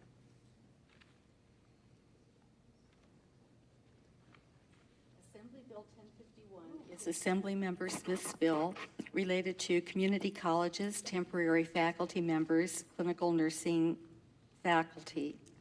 The bill would authorize the employment of faculty members by any one community college district for up to 4 semesters or 6 quarters indefinitely, require each community college district that employs faculty members to report the specified information on or before June 30th of each year, and requires the Chancellor's Office to report information on or before September 30th of each year.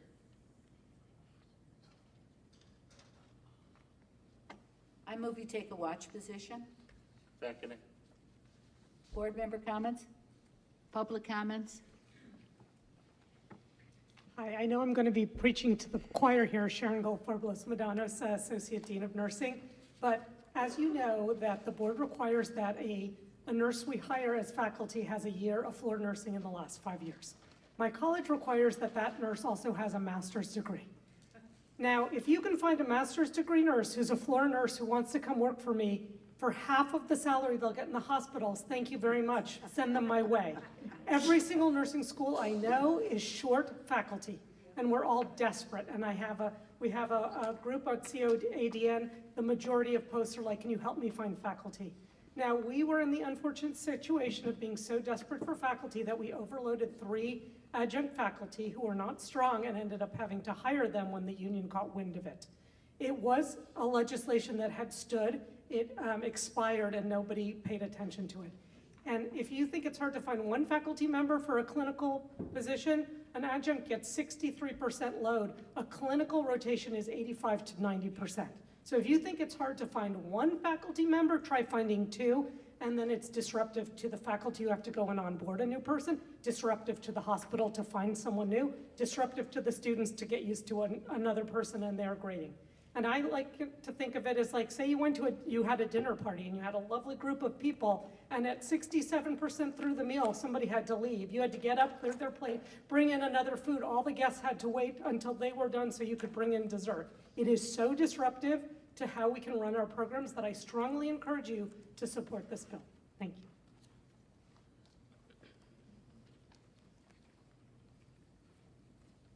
Linda Zornigan, representing the California Community College Nursing Advisory Committee, 3 CNAC. Just a little more context on this bill. We did a survey of our members, who uses this, who doesn't. Many colleges are not able to use this provisions because of college policies, but those that do really need it. And one of the main reasons they give for using it is consistency in the clinical environment.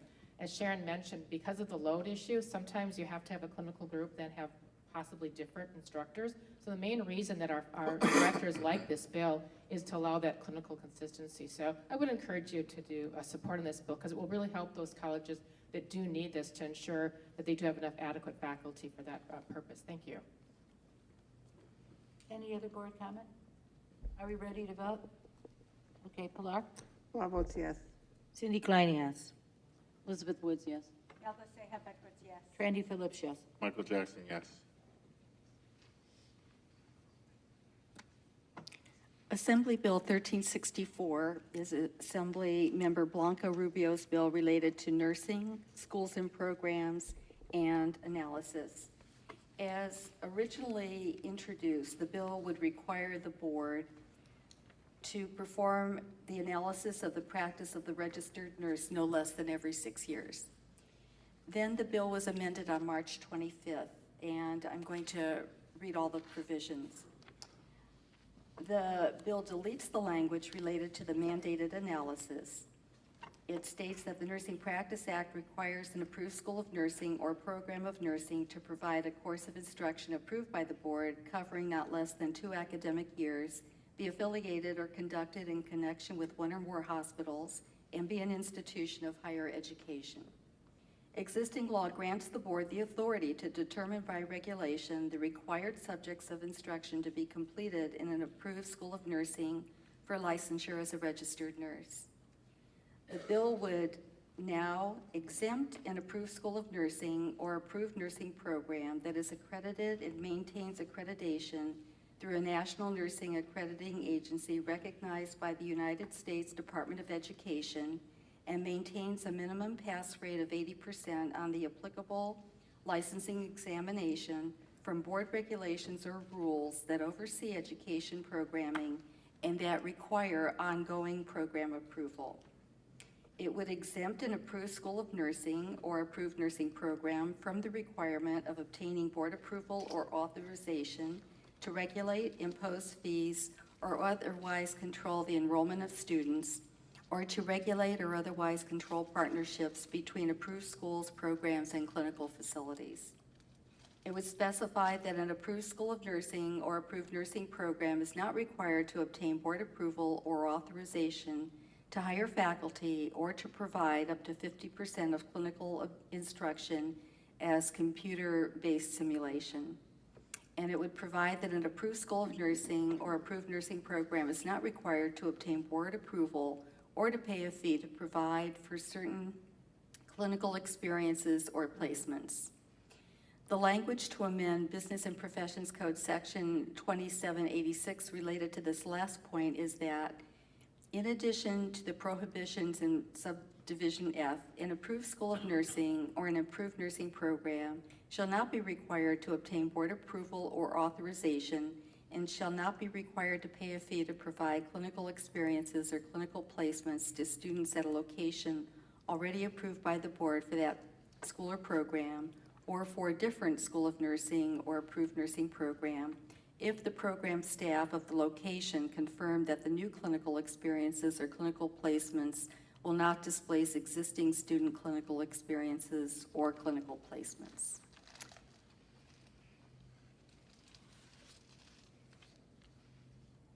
Were there any other things you want to tell us about this bill before we comment? Just basically to summarize it, this bill would definitely deregulate nursing education and would instead allow nursing schools themselves to regulate their own enrollment and clinical curriculum. Haven't we seen enough with college education and not having enough regulation in the news media here lately? It leaves me almost speechless, because we're looking for a solution to a problem that I am surprised exists.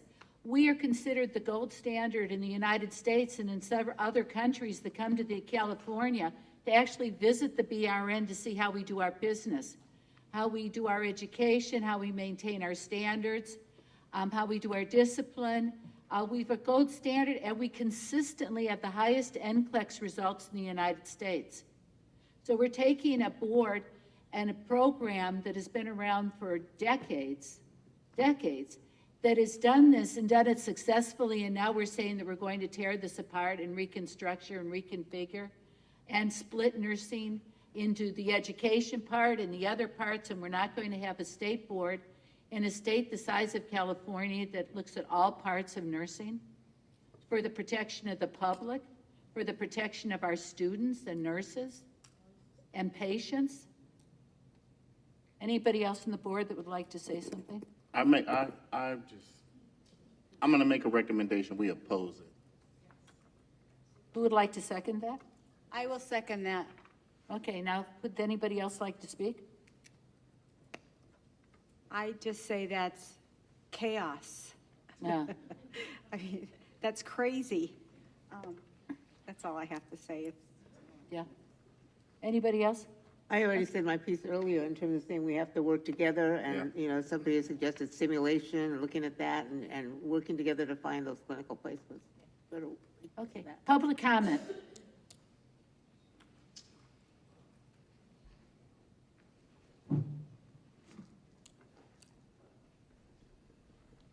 Dr. Carol Mountain, Sacramento City College Director. I think there's a lot of us here from community colleges that absolutely oppose this bill. We support the board. We embrace what the board does for us, keeping us in line and going forward in the right way to create students that are ready to be nurses and to protect the public. And I too think it's crazy. I can't believe a bill like this would even be out there. And I just want to say thank you for opposing. Has the community colleges mailed letters to the author? Yes, we have. I'm thinking that all of you might want to think about doing that. Not only the COADN has taken a position, we're doing it individually, and my students are even writing letters. And we've met with the author's office also. Linda Zorn again. I'm actually the Executive Director of Economic and Workforce Development at Butte College and also serve as the coordinator of the 3 CNAC. I think we all know that this bill is sponsored by the private for-profit nursing schools who cite that redundant regulations imposed by the BRN are preventing nursing programs from responding quickly to a projected nursing shortage in California based on data from one single study that misrepresents shortage data and also conflicts with data from more robust studies. The ADN program directors agree that enrollment in pre-licensure nursing programs and approval of new programs should be based on the annual labor market data and forecast conducted by the Health Force Center at UCSF for specific regions. We recognize this center as the California premier expert on state and regional forecasts of the RN workforce. Enrollment should be regulated by the BRN with input from the regional nursing consortiums, regional planning committees, or other similar structures to ensure sufficient equivalent space for clinical experiences for currently approved nursing programs and to ensure students, especially those who are diverse and have historically been underserved, have access to quality, affordable nursing education programs. That said, we do know that there are shortage areas in our state, in particular the rural areas. It was stated earlier that people do want to stay in the communities where they receive their education. So I would encourage the board to look more carefully at how we can make sure that we have equitable programs serving all of our rural communities as well. AB 1364 would have multiple negative impacts on the California Community College ADN programs. It would allow unrestricted increases in enrollment without quality control that will result in significant clinical displacement for our RN programs, and we oppose that. We heard earlier today about some of the costs of these private for-profit nursing programs. I believe it was $81,000 for an associate degree. We know that can be up to $144,000 for a bachelor's degree, compared to about $6,000 at a community college. So if this bill moves forward, it will definitely undermine education at a community college. It will also decrease access to social mobility for many of our economically disadvantaged students. So in summary, we know that these private for-profit colleges are trying to utilize the threat of a severe nursing shortages to force deregulation of nursing education and practice by the BRN in California, with many negative impacts on our public schools. I also have a letter that Nancy James from Sierra College has written. In the light of time, would you like me just to submit it for to the group over here?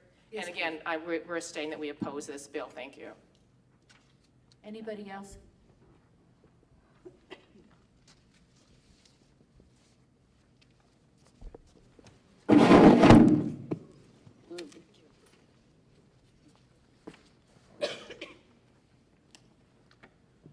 Saskia Kim again with the California Nurses Association. CNA is opposed to AB 1364, as Ms. Harris described, because it would deregulate nursing education. Instead, allows nursing schools to basically regulate themselves, to regulate their own enrollment in clinical curriculum.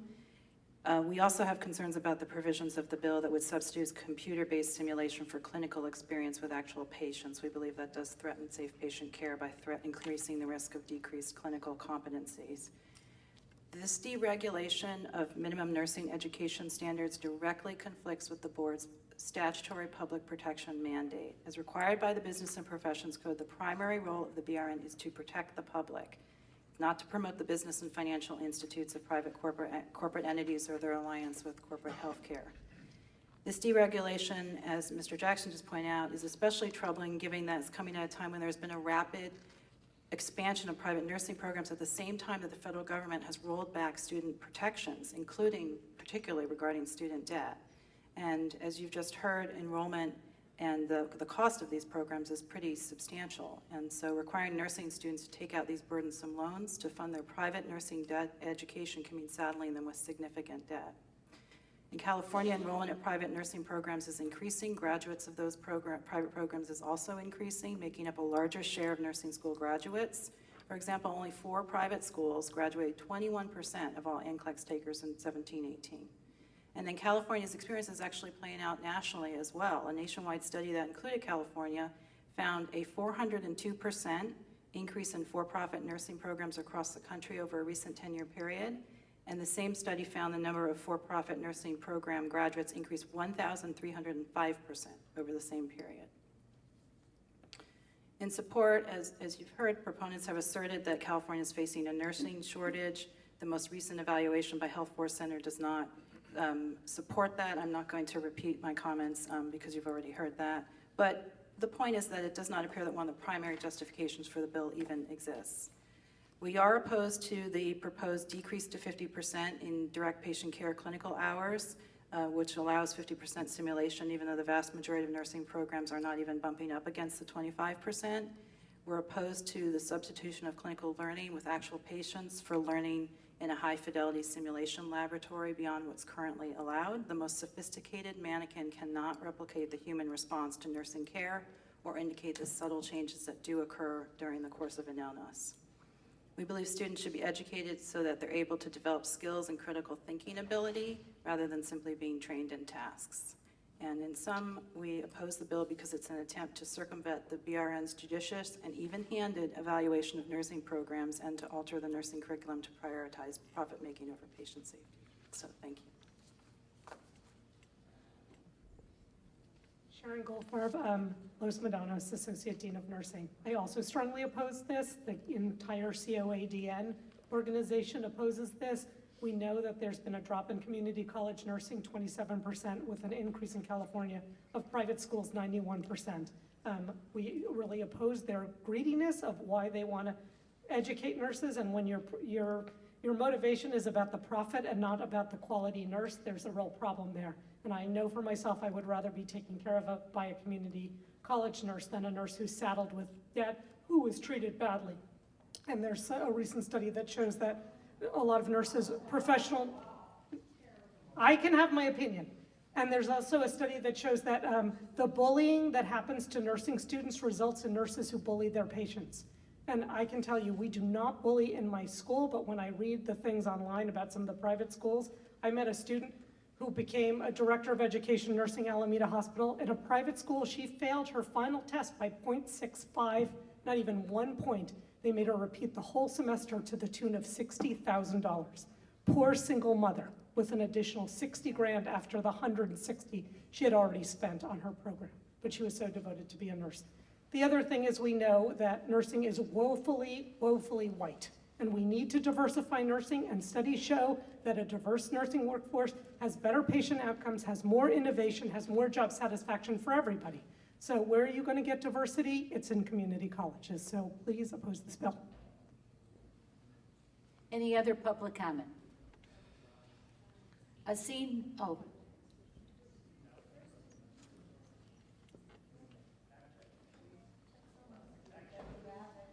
Hello. Carrie Wybrew, Concord Career College's Regional Dean of Nursing. I think I'm really just speaking for myself that, I think I'm a little surprised that as nurses, we just aren't thinking to work together a little bit more. Whether you're private or public or community college, I think the end game here is that we're all patients and we're all public. And personally, and what I've been certainly working on the last 10 years and is trying to improve nursing leadership, improve nursing outcomes, improve nursing education. And if we keep thinking and talking like this, then we'll never get anything moving forward. So the more we think forward about how we work together as nurses, as community members, then maybe we'll get somewhere with some results. And when you really look at the numbers, California has the most nurse constituents, both in practical and professional nursing. And that's very powerful. So, wow, you know, I guess that's what I'd like to make as a statement. Thank you.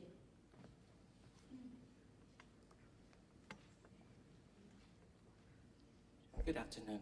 My name is Dr. Sasha Rang, and I've been hearing about diversity.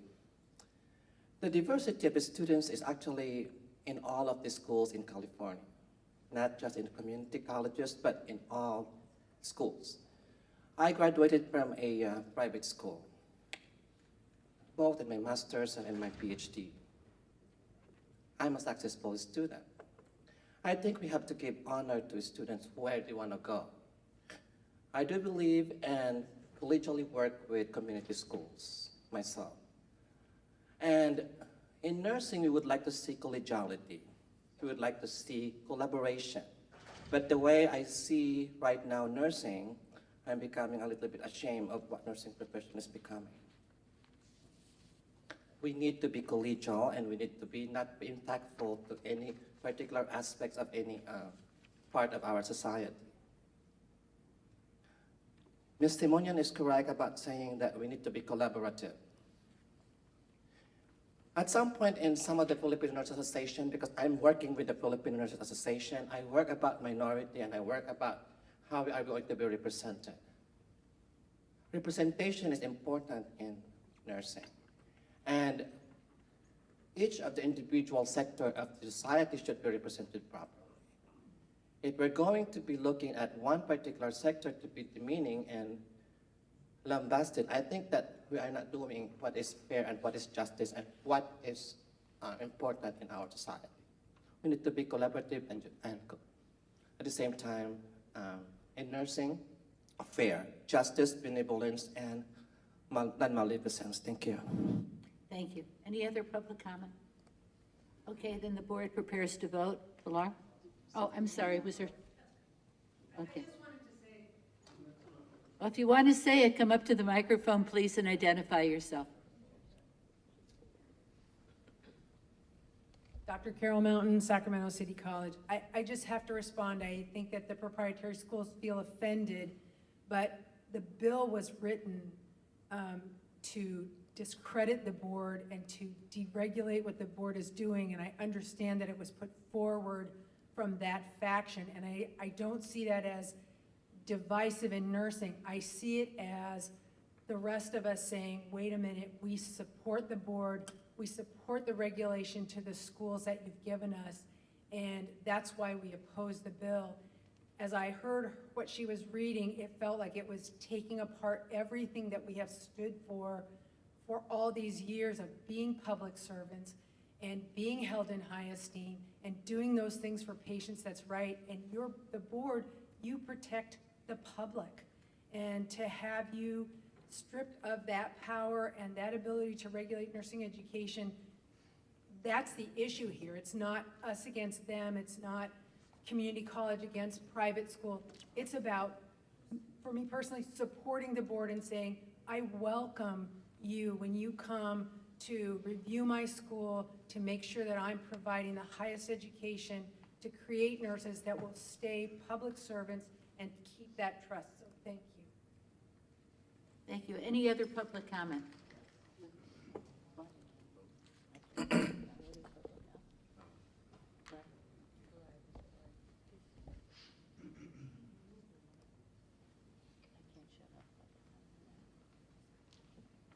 Good afternoon.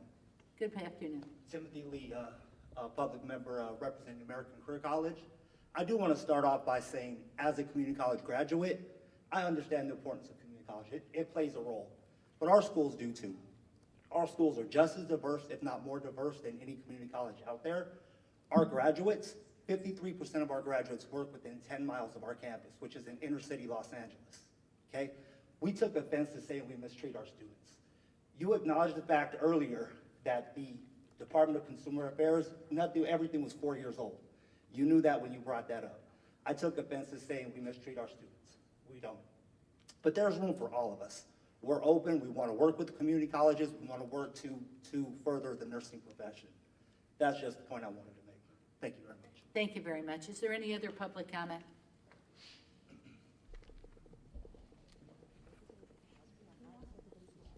If anybody else, we've got a long agenda. We're not done with this committee, and we've got 2 more committees. So if people want to come forward and speak, please get in line so we can take them quickly. Otherwise, we really need to move on to the rest of our agenda. Susan Pillay, American Career College. I'll be very quick. We do appreciate the community colleges. I'm also a community college attendee.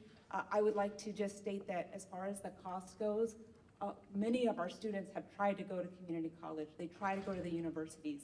And when you talk to the students who are waiting on wait lists and waiting for lotteries, it can get very, very expensive for them. So they choose to come to our colleges, and like Tim said, we do want to work together, and there is room for all of us, and we all care about nursing, and we all care about patient safety and about the success of healthcare in the state of California. Thank you. Thank you very much. Any more public comment? Okay, then we're moving on to the vote. Would you please start, Pilar? Could you please restate the motion? We forgot to oppose. The Okay. motion is to oppose. Pilar de la Cruz Reyes, Simone Williams, yes. Cindy Klein, yes. Elizabeth Woods, yes. Imelda Sehabakot, yes. Trandy Phillips, yes. Michael Jackson, yes. Because there had been a comment related to letters to the author or to the committees, the bill that 1364 is going to be heard in the Business and Professions Committee on April 23rd. Thank you very much. You're welcome. Assembly Bill 1490 is Assemblymember Carrillo's bill related to medical assistance. And so what this bill is doing is understanding that the medical assistance really scope is under the Medical Practice Act, but this bill wants to define technical supportive services that the medical assistants are currently authorized to perform, would also include drawing up a local anesthetic provided specific conditions are met.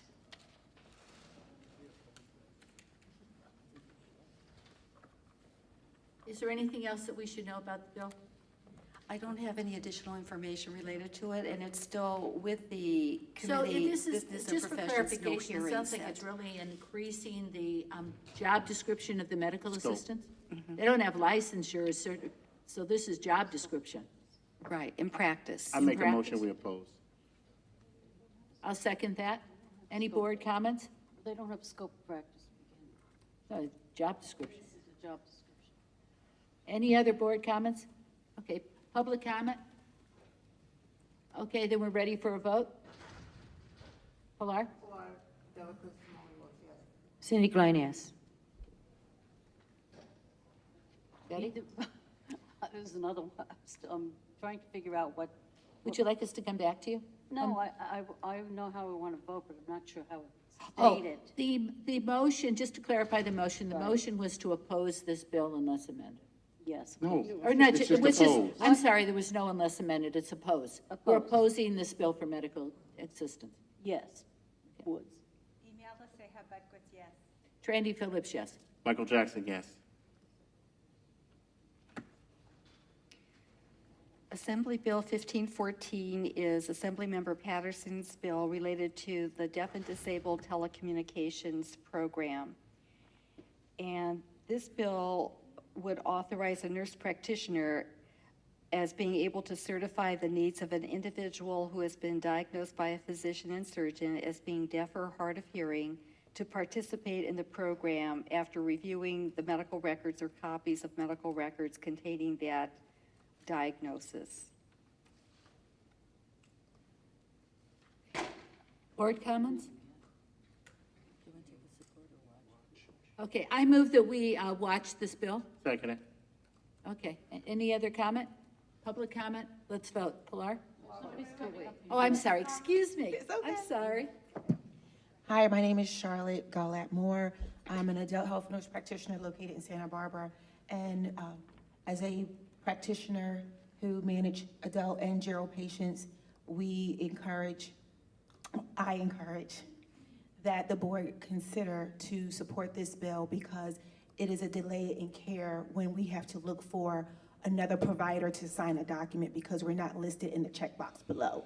And you're the primary care provider for that patient. So I understand you made a motion to watch, but strongly encourage you to reconsider and support the bill. Thank you. Any other comments? Any other board comments? And let's vote. Do I need to repeat the motion? Please. Okay.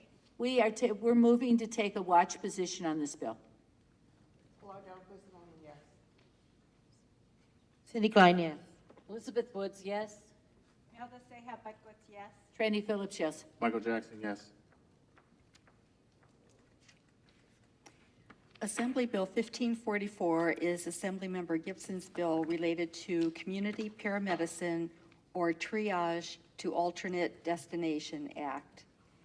And this bill, I make a motion, we oppose. And the reason why I'm opposing the bill, because I think it sets up medicine and you create second-class citizens by providing this kind of medicine. What you're gonna do is send somebody out to someone's home with a uniform on and a badge, and they're gonna be afraid to say, hey, I need to go to the emergency department. And we know what communities it's gonna affect. It's gonna affect the lower social economic communities. So, And I'll second that. motion is to oppose. And I'm seconding that motion. Do we have board comments? Public comment?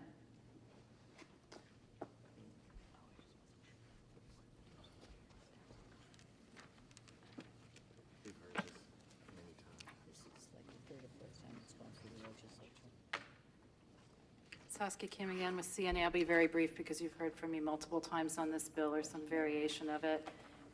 We appreciate your motion and are supportive of it.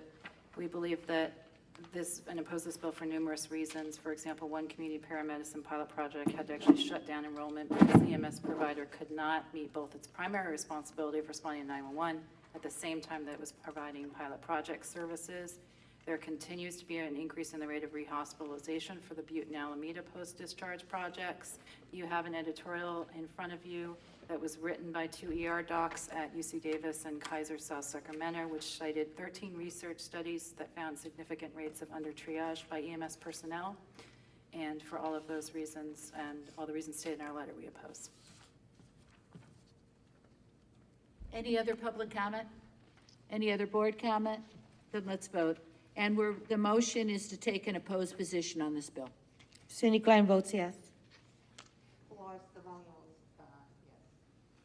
Elizabeth Woods, yes. Imelda Seja Butkus, yes. Franny Phillips, yes. Michael Jackson, yes. Assembly Bill 1622 is Assemblymember Carrillo's bill related to family physicians. And the significant provision of this bill is that what the bill would do is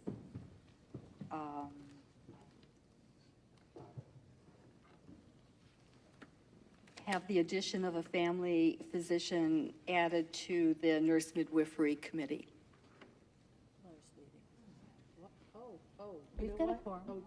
We have a quorum. Thank you. One of our board members has to leave at this time, but we still maintain a quorum. I'm sorry, you want to continue? Were you done? The only provision that's related to, the provision that's related to the board is that this bill is making a provision that a family physician be added to the board's nurse midwifery committee. They already have an OBGYN. Yes, that's correct. They have a physician on that, addition to the one that's already on? So a second? It doesn't address any other physician, but they want to have a family practice physician on the nurse midwifery committee. Oh, my motion is to oppose. Do we have a second? Second. Okay, we have a first and second. Any board comment? I think my comment is what I just said, that we already have an OBGYN doctor on the board, on that committee. Not taking anything from a family physician, No. because I have one. Okay, a public member? I'm a public member. Public comment? Okay, let's vote. Are we clear in the motion? Yes, oppose. Yes. Cindy Klein votes yes. Woods, yes. Imelda Sehabek votes yes. Trandy Phillips, yes. Michael Jackson, yes. The last Assembly bill is Assembly Bill 1676, and this is Assemblymember Meanchime's bill related to healthcare mental health. And this would require healthcare service plans and insurers by January 1st, 2021 to establish a telehealth consultation program that provides providers who treat children and pregnant and postpartum persons with access to a psychiatrist in order to more quickly diagnose and treat children and pregnant and postpartum persons suffering from mental illness. And it would have other provisions related to record keeping and such. But this is kind of a follow-up related to what we talked about last year about maternal mental health issues. I move that we take a watch position. Do I have a second? Second. Did I get a second? Second. Oh, I'm sorry, yes, okay. Board comment? Public comment? Then let's vote. Cindy Klein votes yes. Elizabeth Woods, yes. Imelda Sehabek votes yes. Trandy Phillips, yes. Michael Jackson, yes. Okay, before we go on to the Senate bills, I'd like to take a 10-minute break.